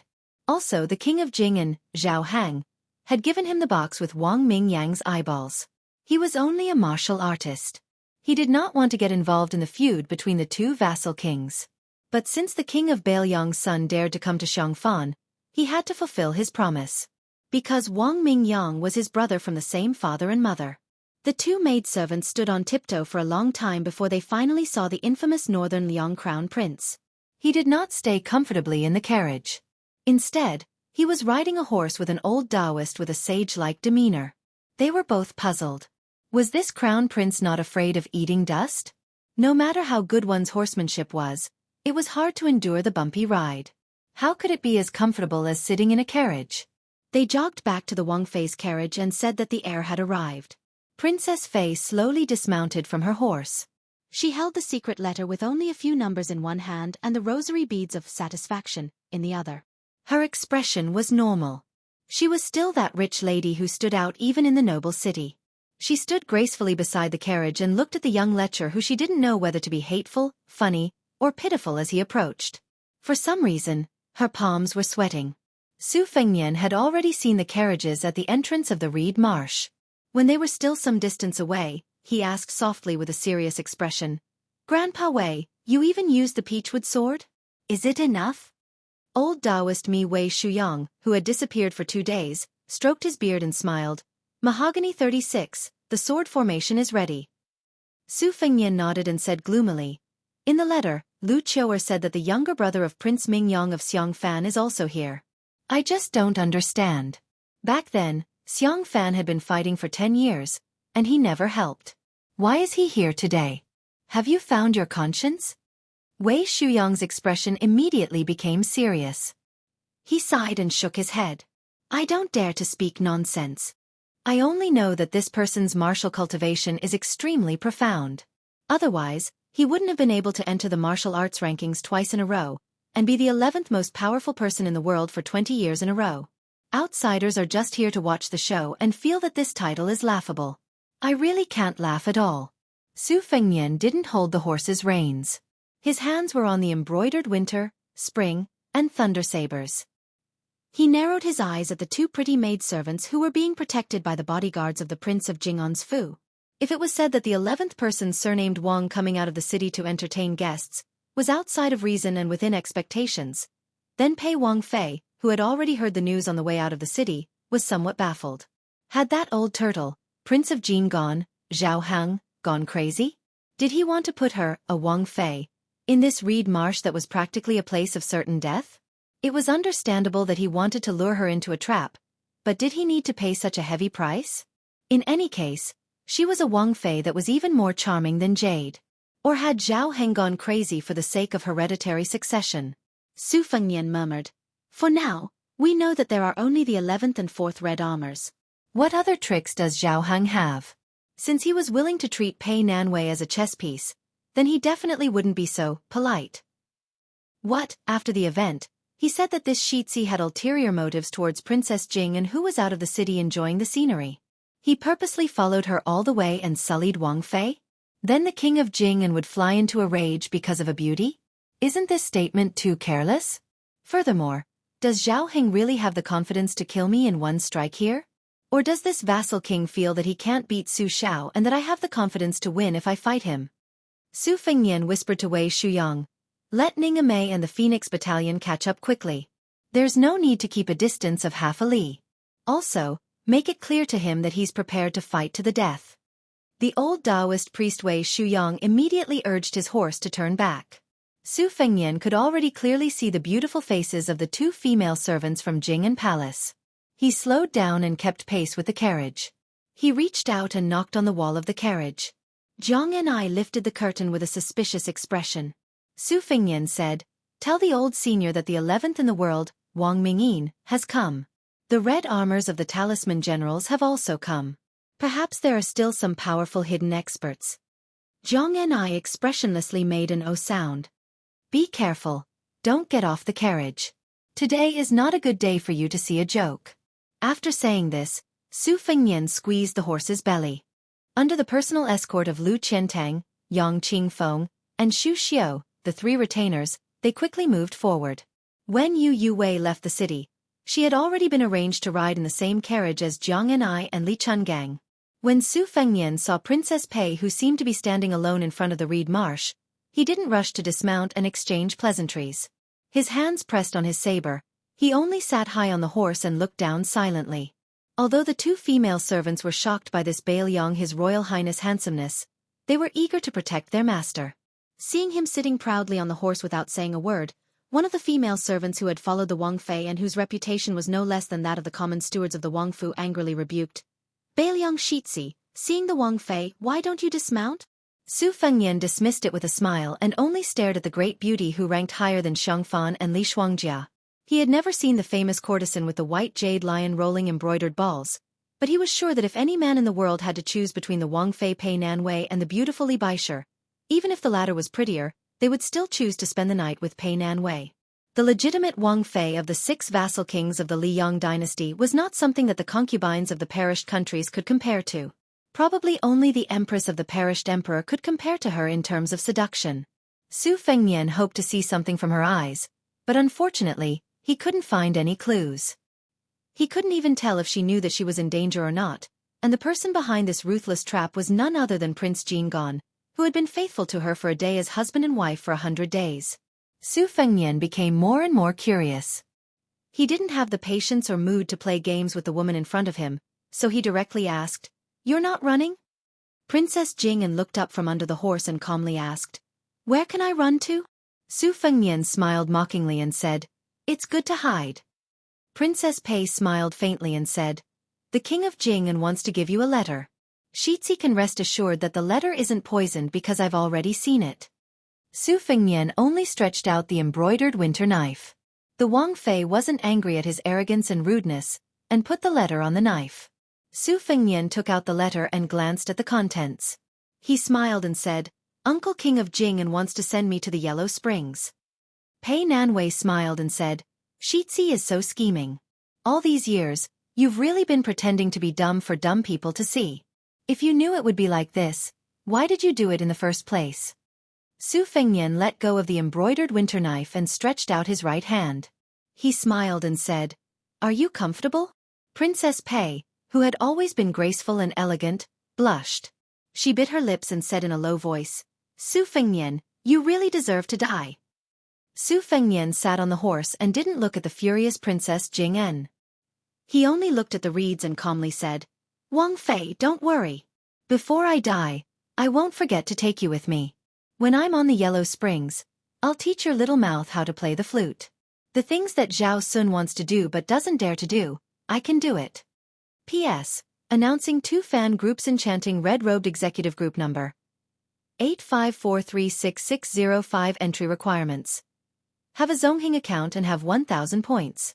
Beacon Rising Again Stabilizing the Country Group Number 3182515 entry requirements. Have a Zongheng account and have 5,000 points. Or Zongheng members can join. Chapter 201. Hearing that Su Fengnian had humiliated Princess Jing'an, who was second only to him in Qing province, the two maids and the palace guards were enraged.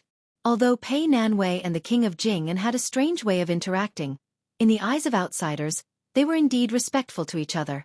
They were a rarely seen loving couple in the Marquis monarch lineage. The palace servants had heard many stories about the Bailiang heir, but most of them were absurd and hedonistic actions that could not be brought to the table. They were more amused than fearful. Moreover, the king of Jing'an was not a local snake in Qing province, but a legitimate local dragon in yellow robes. Immediately, the guards drew their swords in a show of force. A shrewish maid, eager to protect her master and claim credit, angrily rebuked Su Fengnian, directly calling him by his name. To their surprise, Su Fengnian only lowered his head to look at the few numbers on the secret letter. Out of the corner of his eye, he glanced at the rosary beads in Princess Pei's hand. Although the master did not make a move, it did not mean that the Bailiang lackeys behind her were deaf and blind. Dongyue Lu Qiantang had a sinister smile on his face. He urged his horse forward and chopped down with his giant sword. Before the bluffing guards could react, the sword had already cut off the head of the maid who did not know the immensity of heaven and earth. The head fell to the ground and rolled several times, mixing with the dust and blood. In particular, the maid's pretty face still retained a vivid expression of shock. In the eyes of others, it was a ghastly sight. Not only were the Jing'an palace guards stunned, even Pei Nanwei was startled. The priceless rosary beads in her hand burned her hand and fell to the ground. She no longer dared to pick them up. After killing in front of Princess Jing'an, Lu Qiantang took advantage of the situation to charge forward. Yang Qingfeng and Xu Xiu were not willing to fall behind. In a flash, everyone except Pei Nanwei was chopped up like vegetables. One of the guards was even split in two by Lu Qiantang's sword. Pei Nanwei turned her head. Her throat moved as she squatted on the ground and retched. Su Fengnian saw that the Jing'an palace guards were so weak that they could not withstand a single blow. He frowned and asked, "Why are these guards so useless? Is the king of Jing'an, Zhao Heng, afraid that you won't die?" Pei Nanwei only cared about vomiting. She really couldn't imagine that the high and mighty Wang Fei would also be in such an indecent state. She really didn't know if Shitzi Zhao Sun would still be unable to extricate himself if he saw this scene. Su Fengnian pressed his blade and dismounted from his horse. He walked to Pei Nanwei's side and crouched down to gently pat Princess Jing'an's back. In a quiet voice, he asked, "Do you know what Zhao Heng's follow-up plans are?" The trembling Pei Nanwei had her back to Su Fengnian. She used her sleeve to wipe her mouth and smiled coldly. "Even if I knew, why would I tell you? How the king of Jing'an, Zhao Heng, treats me is a family matter. Su Fengnian, who do you think you are? Don't think that you can make me listen to you with just a few words. No matter how cold-blooded Zhao Heng is, he's still better than a bastard like you." Su Fengnian gently stroked Princess Pei's beautiful back. It looked like he was taking advantage of her, but his face was expressionless. His heart was as calm as still water. His tone was gentle, and he said with a smile, "Don't you want to live and go back to be Princess Jing'an? Pei Nanwei, you have to know that if I really die, I will definitely drag you down with me. Otherwise, won't I be letting that father and son pair benefit from a crooked beam? I don't mind telling you, if this time Zhao Heng's plan really succeeds, then Shitzi Zhao Sun will inherit his position. Even if you can survive under my blade, won't you be on tenterhooks when you go back? Princess Pei, are you really willing to be played by a man like Zhao Sun?" Princess Pei slowly stood up and staggered a bit. Su Fengnian wanted to support her, but she fiercely flung his hand away in disgust. Su Fengnian didn't get angry and only bent down to pick up the crown prince's bracelet. With his scoundrel personality, he was even able to pick up the red mud inkstone that Jiang and I had thrown into the lake. Thus, it was reasonable for him to be satisfied with this bracelet. Su Fengnian raised his head to look at the lush green reeds and began to calculate in his mind. The king of Jing'an, Zhao Heng, was currently on the side of the old fox known as the 11th Wang Mingyin. Regardless of whether or not the 4 red-armored talisman generals belonged to Zhao Heng's strength, they were definitely enemies and not friends. The only difference was whether or not they would attack together with Wang Mingyin.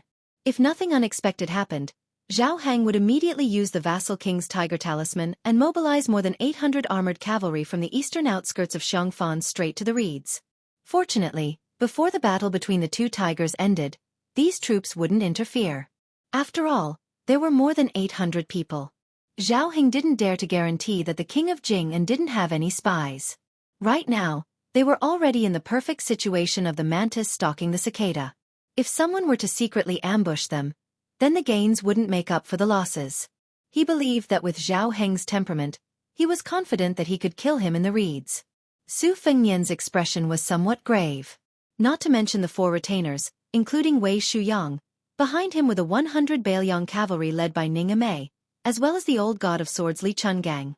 The chess pieces of both sides were wrestling with each other. According to common sense, Li Chungang, who was ranked 8th in the world, would fight against Wang Mingyin, who was ranked 11th. Wei Shuyang's group and Ning Amei's 100 light cavalry would fight against 4 red armored talisman generals. No matter how one looked at it, Su Fengnian would win. Of course, Zhao Heng definitely had a backup plan, but he still had Bluebird and a group of Bailiang loyalists hiding in the shadows. Where did Zhao Heng's confidence come from to send him to the Yellow Springs? At some point, Princess Pei had taken off her shoes and held them in her hands. Her white socks stepped on the ground as she stared blankly at the muddy path covered in green reeds. Every autumn, she would disperse the imperial bodyguards and walk on the muddy path in an unfitting manner. The path would be densely packed with small brown spikes, which were the tips of the reeds that had been poured into the ground. When she took off her shoes and walked on the path, the soles of her feet would hurt. Her skin was whiter than snow, and every time she walked back and forth, the soles of her feet would be dripping with blood. However, Pei Nanwei liked this kind of self-mutilating behavior. She preferred to lie alone in the small boat, letting the autumn wind and snow cover her body. Should he just stab this woman to death and be done with it? Chapter 202. Su Fengnian's eyes were filled with murderous intent. He didn't care who she was. So what if she was Princess Jing'an? Even if a concubine from the palace was in his way, Su Fengnian would kill her without hesitation when it was time to kill. In this world, there was a distinction between the noble and the lowly, but whose life was more valuable than his own? Just as Su Fengnian was thinking about how to give Pei Nanwei a quick death and make Zhao Heng unhappy, a man and a woman walked over from the small path. They were both very young and appeared particularly high-spirited at this moment. The young man carried a bamboo pole on his shoulder. 10 steps behind him was a delicate and pretty woman with a sword on her back. Her eyes were closed and she appeared cold and cheerless. The first to appear was not the 11th? The swordless young man didn't look at Su Fengnian. He smiled and looked at the carriage. In a clear voice he said, "Old Sword God Li, the junior of the Wu family, Wu Lu Ding, has come today with the Su of Gojoseon sword. I only ask for a battle." As soon as he finished speaking, the reeds on both sides of the sword crown danced wildly even though there was no wind. It made this future swordsman look like an immortal. Formless sword chi instantly filled the air. Pei Nanwei's body was unsteady. Su Fengnian pulled out Xiaodong with one hand to support her. He raised his other hand and placed an extraordinarily handsome green and white spear falcon on his arm. He turned around and said to Wei Shuyang and the others, "Follow the spear falcon into the reeds and delay the Fu General Hong Jia." Su Fengnian raised his arm and the spear falcon once again charged into the clouds. Seeing Su Fengnian's gaze, Judumi Taoist Wei Shuyang nodded quietly and took the lead into the reeds. Other than the 2 major sects of inner and outer alchemy, there were many other sects with their own supernatural powers.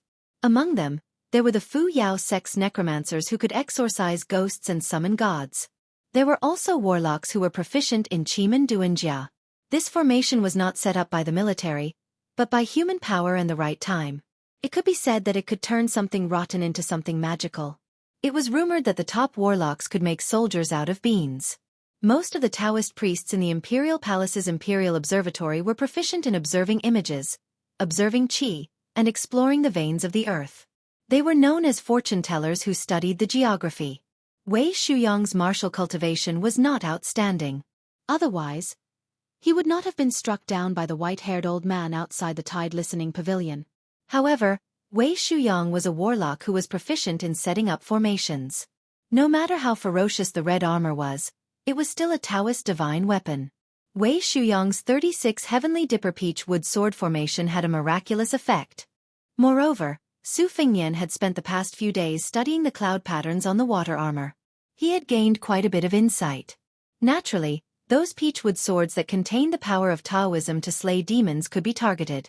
Furthermore, the Taoist ancestors had clearly stated that reed ropes made of reeds could be used to ward off evil spirits. Since ancient times, the Way of Judumi had a spell to hang reed ropes to ward off evil spirits. Moreover, Shu Xiu was originally from the southern borders witch sect. After the battle on the small path in the rain that day, His Royal Highness had asked Yang Qingfeng to make early preparations. Zhao Heng, since you were able to invite the Sword Crown Prince Wu Luding to take the lead, this Shitzi will use Grandfather Wei and the others, who have an innate advantage, to break the red armor that lacks water of the 5 elements. Su Fengnian patted Princess Pei's slender waist with his embroidered dagger and said softly, Wang Fei, if you don't want to die, then retreat with me. Pei Nanwei did not make a sound. She could not bear to look at the broken limbs on the ground. She followed Su Fengnian away from the man and woman who had brazenly challenged them. She naturally knew that this vicious and merciless wanderer had a world-shaking old sword god protecting him. Since these people dared to compete with swords, they had the right to appear in the reed marsh today. Presumably they were not some nobody. When she saw Su Fengnian retreat, he was still facing the man and woman, unwilling to turn over his back. She laughed coldly in her heart. Was this guy really Su Zhao's son? So cowardly and afraid of trouble. At this time, Su Fengnian slowly retreated and coincidentally met Princess Pei. Seeing her mocking and disgusted expression, he guessed her undisguised thoughts. He smiled and said, What, do you think I'm afraid of death? Wang Fei, if you really are not afraid of death, why would you be willing to follow me? You could have stayed where you were and let the sword energy cut you to pieces. This death is really ugly. It doesn't match the noble status of Wang Fei. A lazy voice came from the carriage. Little Su, this old man needs to borrow a sword again today. Su Fengnian unhappily shouted, Borrow it, borrow it. This Shitzi can't wait to borrow 100 or 1,000 swords from you. Pei Nanwei's face was stunned. This bastard was still the Shitzi of Bailiang. He really did not have any heroic spirit. Did he not even know how to act calm and pretend to be a great general? Su Fengnian did not pay attention to Princess Pei. He looked at the woman with the sword behind Wu Luding. The Su of Gojoseon sword? Good, that was the second most famous sword in the world. According to Aunt Zhao Yute, the Su of Gojoseon was the name of this generation's Jianzhong family head and the name of his sword. How did it end up in that woman's hands? Wu Luding defeated the Wu family sword master? That shouldn't be. One had to know that his master Li Yishan, who lived in seclusion on the top floor of the Tide Listening Pavilion, was one of the judges of the previous generation's civil, military, and general evaluations. He had also mentioned some secrets. There was an unwritten rule in the civil, military, and general evaluations. The experts from the 2 Zen temples of Mount Longhu and the Wu family sword tomb would not be considered for the rankings. Half of it was out of respect, and the other half was out of concern. These old immortals and old monsters had unpredictable temperaments. For example, Qi Xuanzhen, who was the world's #1 expert in Taoism and swordsmanship, who had defeated all demons in the world with a single sword strike, would not be considered for the rankings. Who would dare go against him? But since Wu Luding had left the Wu family sword tomb with the identity of a sword crown, if he had only come out after defeating the Su of Gojoseon, he should be able to enter the top 10 experts. Could it be that the one who had defeated the Su of Gojoseon was not Wu Luding, but that female sword attendant? Su Fengnian looked at the woman. Unexpectedly, as if she had sensed something, she immediately opened her eyes and looked over. Su Fengnian's heart skipped a beat, but he still smiled. However, the woman closed her eyes again, as if she had seen through Su Fengnian's capabilities and was disdainful of him. Su Fengnian did not take it to heart. He threw a look at Bluebird, who was holding a good sword, indicating that she should lend the sword to the old god of swords. Although the sword in Bluebird's hand could also cut through hair, it was still slightly inferior to the crimson afterglow in Lu Qiantong's hand, not to mention the great Liang dragonfinch in the red sandalwood sword case. Initially, Su Fengnian was still somewhat worried, but when Bluebird tossed the sword into the air, Old Man Li's figure rushed out of the carriage, laughing loudly as he held the sword hilt and flew towards Wu Luding. Su Fengnian immediately calmed down. The old god of swords was ranked 8th in the world. Was the 8th ranking really that low? There were millions of swordsmen in the world who wielded swords. Were there not only this old man wearing a sheepskin fur coat and that dong Tai standing above millions of people? Who would dare to say that Li Chungang would stop at the 8th place after truly returning to the peak? Only then did the old god of swords soar into the air like a dragon. A farmer shuttled out from the reeds and said inconspicuously, "Crown Prince, may I borrow your head?" Chapter 203. 11th had finally arrived. Regardless of whether it was a meticulous plan or an unintentional one, this most tragic character of the top 10 had stepped on the most appropriate place at the most appropriate time. Almost instantly, he had grasped Su Fengnian's Achilles heel. Li Chungang was going to fight with Wu Lu Ding, who carried the Su of Gojoseon's sword. Both of them represented the new and old sword masters of Zhonghu. Naturally, they would not be able to escape with just a few moves. Wei Shuyang, Lu Qiantang, and the other 3 had all gone to the reed marsh. This was a bloody battle where the outcome was hard to predict. It was possible that all of them would die. At this moment, Su Fengnian was only left with the death warrior Blue Bird, Ning Amei, and the 100 light cavalry behind him. Su Fengnian turned his head to look at the eager halberd Ning Amei. Without needing to ask, the Bailiang general with the word bow in his hand nodded.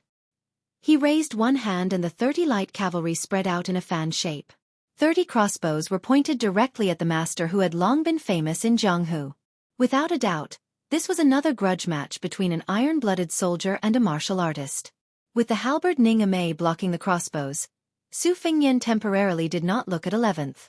He only stared at the old sword god. It was not that he had underestimated Wang Mingyin, but in a battle of life and death between masters, it was destined that the moves would be extremely ingenious. Whether it was Li Chungang or Wu Lu Ding, they were both masters of the sword. Perhaps any one of their moves would be even more ingenious than the moves he had learned from the secret manuals. Looking at them and remembering their outlines would be a good thing. Su Fengnian could not help but murmur in a low voice, "They're really at daggers drawn." Li Chungang raised his sword and went forward. Wu Lu Ding faced this senior swordsman who had been famous for 60 years. Not only was he not afraid, he laughed heartily and with a twist of his hand, the bamboo pole spun off his shoulder and flew forward. Dressed in a green robe, he rushed forward and grabbed one end of the bamboo pole. Just like on the river, he used the bamboo as a sword and stabbed the other end of the bamboo pole into the road. He lightly shouted, "Rise!" Last time, he had overturned the river and overturned the boat with a single pole. This time, he forcefully pried up a large piece of thick and heavy soil from the muddy road and threw it at Li Chungang. After the curved bamboo raised the dust that covered the sky and the sun, the bamboo pole returned to his shoulder. With a loud bang, he stomped on the ground, creating a large pit. Instantly, countless clouds of dust flew up from under his feet. The bamboo pole that should have been brittle on the spot was bent into a soul-stirring arc by his hands. His hands formed a hand seal, and the large pole was like a full moon bow, bouncing into the air. It bounced into the cloud of dust and injected a swift and fierce sword chi into it. Li Chungang, who was flying through the air, sneered. As usual, he chopped down with his sword, chopping up the obstructing cloud of dust. At the same time, in a spurt of energy, he smashed the sword chi contained within the cloud of dust into pieces. The cloud of dust filled the air and shot in all directions. When the soil mixed with the abundant sword chi landed on the ground, it pierced countless potholes. The two of them were 200 steps away from each other on the open official road. The sword chi dazzled and swirled in the air, creating dozens of crisscrossing gullies. Princess Jing'an was dumbfounded. If she had stayed on the spot, wouldn't she have been chopped into pieces like Su Fengnian said? Would she have died without a complete corpse? The power of a light sword could split the air and split the earth. Was it really so terrifying and invincible? Princess Pei originally had no impression of martial arts in Zhonghu. Today, after seeing it with her own eyes, she realized how terrifying it was. She tilted her head and secretly looked at Su Fengnian. She couldn't see any clues from his eyes. She couldn't tell if he was confident or if he had lost his soul. Li Chuangong's sword was like a rainbow piercing the sun.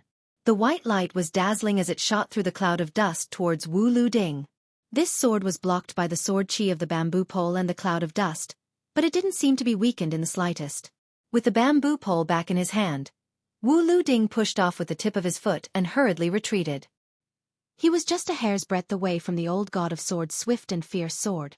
Wrapped in an unparalleled sword will, the old god of swords' sword pierced through the spot where the sword crown of the Wu clan had landed, creating a huge pit that was about 10 feet deep. The green-robed Wu Luding laughed softly and said, "What a good one-sword immortal kneels." As he spoke leisurely, the bamboo pole didn't slow down at all. It swept towards the old god of swords' head, whistling like the wind. The old god of swords had a cold smile on his face. How could this young man dare to talk about the way of the sword with a bamboo pole in front of this old man? The sword chi in his hand surged. Even the common people could see the green light curling around the tip of the sword. The so-called sword chi, a high realm, allowed the sword to give birth to a grand spirit that connected with the heavens and earth. The common people only knew that a true man should use a 3-foot sword to kill and break through the enemy. Did they really think that it was just a 3-foot sword made of copper and iron? After the one-armed Li Chungang landed on the road, he still casually swung his sword. This time, Wu Luding didn't avoid the sharp edge. The bamboo pole didn't change its trajectory and continued to sweep through the army. The two sword moves were nothing more than one horizontal and one vertical. The green sword in Li Chuangong's hand clashed head-on with Wu Liuding's bamboo pole, producing a clanging sound that defied common sense and pierced the eardrums. The pitiful Princess Pei covered her ears and screamed, but it was futile. She almost vomited blood. Su Fengnian frowned slightly. He walked in front of her and imperceptibly blocked the ripples of qi from the collision. After the sword in Li Chuangong's hand came into contact with the bamboo pole, it wasn't deflected. Instead, it was just like how he taught Su Fengnian's sword moves and sword aura. In an instant, it flicked the bamboo pole 16 times, each time frightening. The tip of the sword, which was originally an inch long, exploded to 3 inches long. The onlookers could only see the green sword aura dancing wildly in the old god of swords' hand. Then, they saw Wu Liuding's bamboo pole bending again and again. Finally, it couldn't withstand the old god of swords' endless sword aura and made a loud bang. The bamboo pole was, after all, just an ordinary bamboo pole. When it broke, Li Chungang, who had gained the initiative, didn't show any change in his expression. He took the opportunity to hack at Wu Liuding's chest. The bamboo pole broke into 2. The latter held half in each hand and retreated again and again. After floating 20 steps, Li Chungang took another 20 steps forward. The tip of his sword never left Wu Liuding's chest. The tip of his sword was 5 feet away. The sword aura was like a green snake, but it was only a foot away. Wu Liuding finally stopped being careless. He changed the bamboo pole from one hand to a 2-handed sword. The Wu family's sword tomb was famous for its unparalleled sword moves. Since he was able to walk out of the tomb as a sword crown, there was no doubt that he had reached the peak of swordsmanship. The bamboo pole didn't emit any sword aura. It was only good for unpredictable moves. Even when facing a swordmaster like Li Chungang, who had 1 foot in the door of the sword immortal, his sword moves were still domineering and unstoppable. Li Chuangong's frown loosened and he smiled. For some reason, he withdrew the green light on his sword and no longer used the sword aura. He just used sword moves against sword moves. The two fought close to each other, dazzling the eyes. In the blink of an eye, they had swung 100 or 1,000 swords. The 11th in the world was also an eye-opener. There were a total of 8 kinds of crossbows in the Liang dynasty. Apart from the 4 that were shot by foot, the cardinal crossbow in the hands of the Bailiang cavalry was the most lethal. It was comparable to the yellow stirrup-treading crossbow. Therefore, this Bailiang crossbow was called Mountain Splitter, which was as famous as the Bailiang saber. Since it dared to be called Mountain Splitter, its power was amazing. 30 crossbows were shot at the same time. However, the 11th Wang Mingyin just walked forward without fear. He stretched out a hand and pointed at the air in front of him, hitting the first wave of arrows to the ground. After the first wave of arrows was splashed, the second wave of arrows came in rapid succession. The old-fashioned Wang Mingyin no longer pointed at the world with one hand. Instead, he clenched his fists and his clothes puffed up. He actually assumed a rude posture of resisting the crossbows. Several waves of arrows were violently bounced off by the qi around his body and stabbed into the ground at an angle. For a moment, Wang Mingyin's back was covered with arrows. Only when the crossbow was angry could it be called a crossbow. However, this farmer was able to block the arrows that were like splashing ink on his head without batting an eyelid. He said that he wanted to borrow His Royal Highness's head. He would do what he said. Chapter 204. The captain of the Phoenix Battalion, Yuan Meng, narrowed his eyes as he stared at the unknown Jianghu man. He pulled on the reins of his horse and charged forward with his saber. The Bailiang light cavalry cooperated with each other skillfully. The 20 men on either side of Yuan Meng raised their crossbows and prepared to attack. The remaining 10 men behind them charged forward with their sabers drawn. The Bailiang army placed great importance on horse management. Not to mention how majestic the heavy armored cavalry was, the light cavalry was equipped with horses that were far superior to the cavalry outside of Bailiang. Furthermore, the Phoenix Battalion was the personal guard of the Bailiang army. The horses they rode were all heavy breeds. They were 7 feet tall and weighed more than 2,000 jin. When they charged forward, regardless of whether they were carrying sabers or spears, the cavalry charged forward like a mountain torrent. Their horses were extremely powerful. Pei Nanwei did not know much about the Spring and Autumn War. She had only heard rumors that the Bailiang cavalry was invincible. Today, when she saw the charging power of the 10 cavalry, she could not help but feel dazzled. If 10 men and 10 horses were already like this, then the 300,000-strong cavalry under the command of the king of Bailiang must have trampled over the 6 nations. But what happened next made Princess Pei's eyes widen. The strong man who looked like a farmer charged toward the 10 cavalry. His hands parried the rain of arrows that came from the 2 sides of the fan. He ran with large strides and collided with the tall horse of the captain, Yuan Meng, who bore the brunt of the charge. As Princess Jing'an expected, the cruel scene of the farmer's blood splattering 3 feet high did not occur.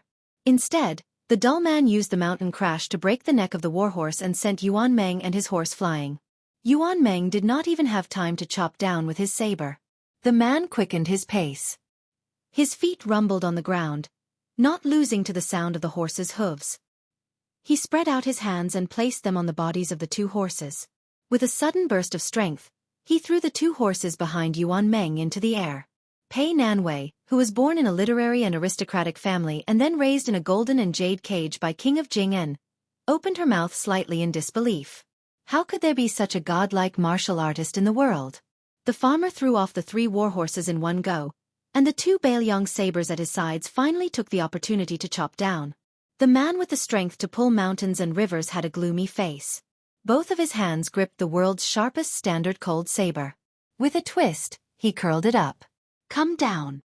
Hearing him calmly say 2 words, 2 valiant light cavalrymen were pulled off their horses and thrown out. The man's horse came to an abrupt halt, raised its hooves high, and stomped down heavily.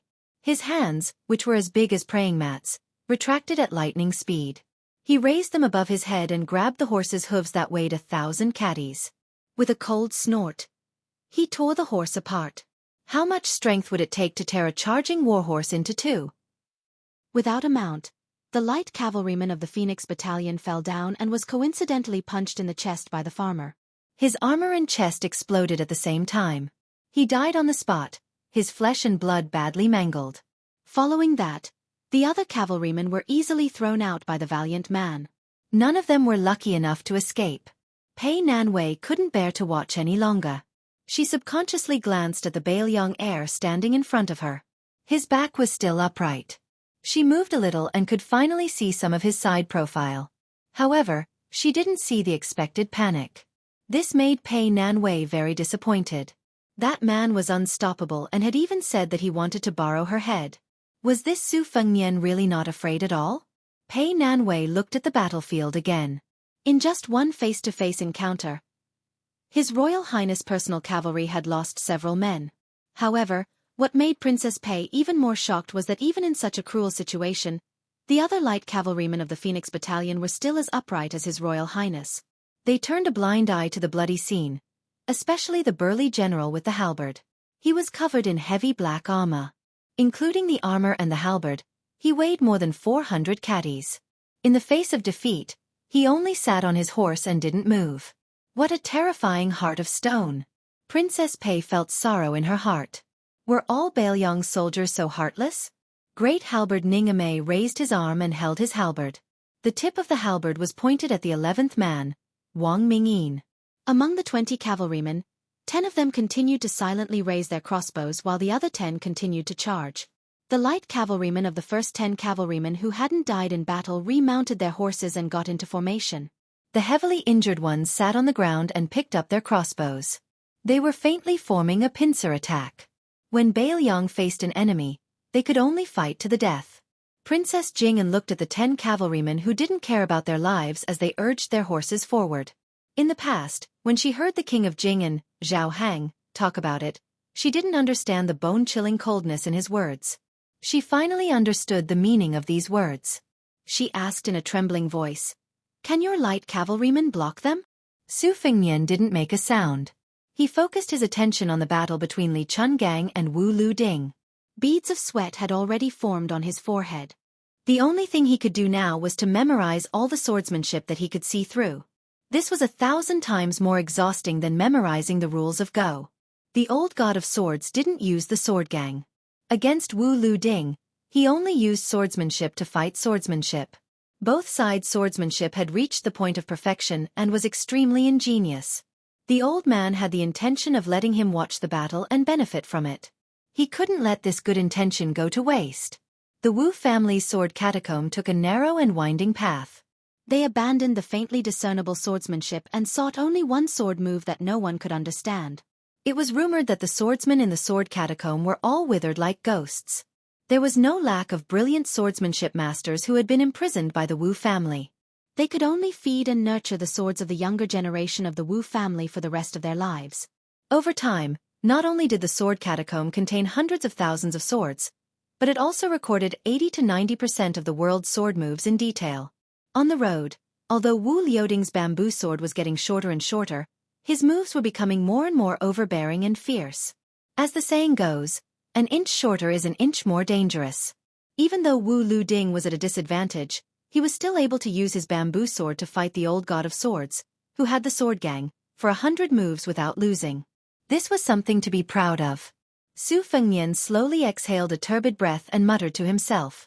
Behind him, Princess Pei was confused and said, "Skill reward." When Princess Pei saw the second group of light cavalry being destroyed by the man who had trampled all the way here, she couldn't help but ask worriedly, "If even this general can't stop him, what will you do?" Unfortunately, Su Fengnian still ignored her. In a fit of anger, Princess Jing'an raised her hand to hit the Bailiang on the back of His Royal Highness. This was originally a subconscious action, but before she could make a move, the embroidered winter scabbard struck her abdomen. Her face immediately turned pale and she crouched on the ground. Her body curled up in pain, and her eyes were filled with tears. She almost thought she was going to die. Su Fengnian, who didn't show any mercy to the fairer sex, narrowed his eyes and looked at the reeds. He still ignored the great halberd Ningame. Bluebird said softly, "If Ningame is defeated, I ask for a weapon." Su Fengnian asked curiously, "What is it?" Bluebird's expression was complicated. She lowered her head and said, "The spear of Xona." Su Fengnian was stunned.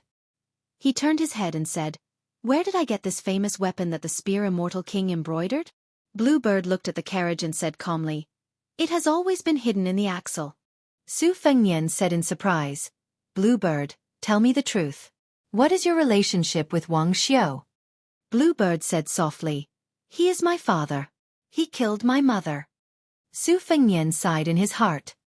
He hesitated and said, "If Ningame is defeated, then so be it.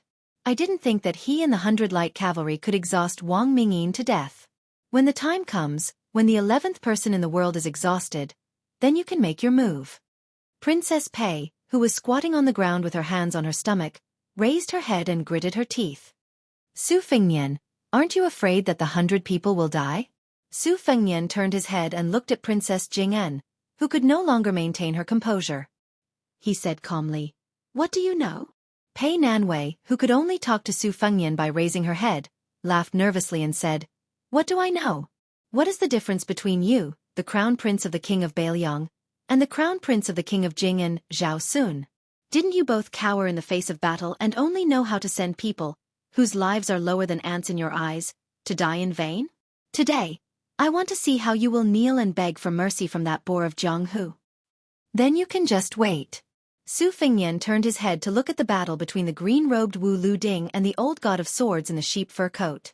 If nothing unexpected happened, Li Chuangong's good temper was about to be used up. What followed was a truly hearty battle. Bluebird stared at Pei Nanwei. One was a lowly servant, while the other was an extremely wealthy Wang Fei. Immediately, Bluebird looked down at Pei Nanwei. The latter's hair stood on end and she was as silent as a cicada in winter. Princess Pei watched as the servant girl, whose eyes were murderous, walked towards the carriage. She bent down and pulled out an axle. It shattered in her hand, revealing a blood-red spear. The name of the spear was instant?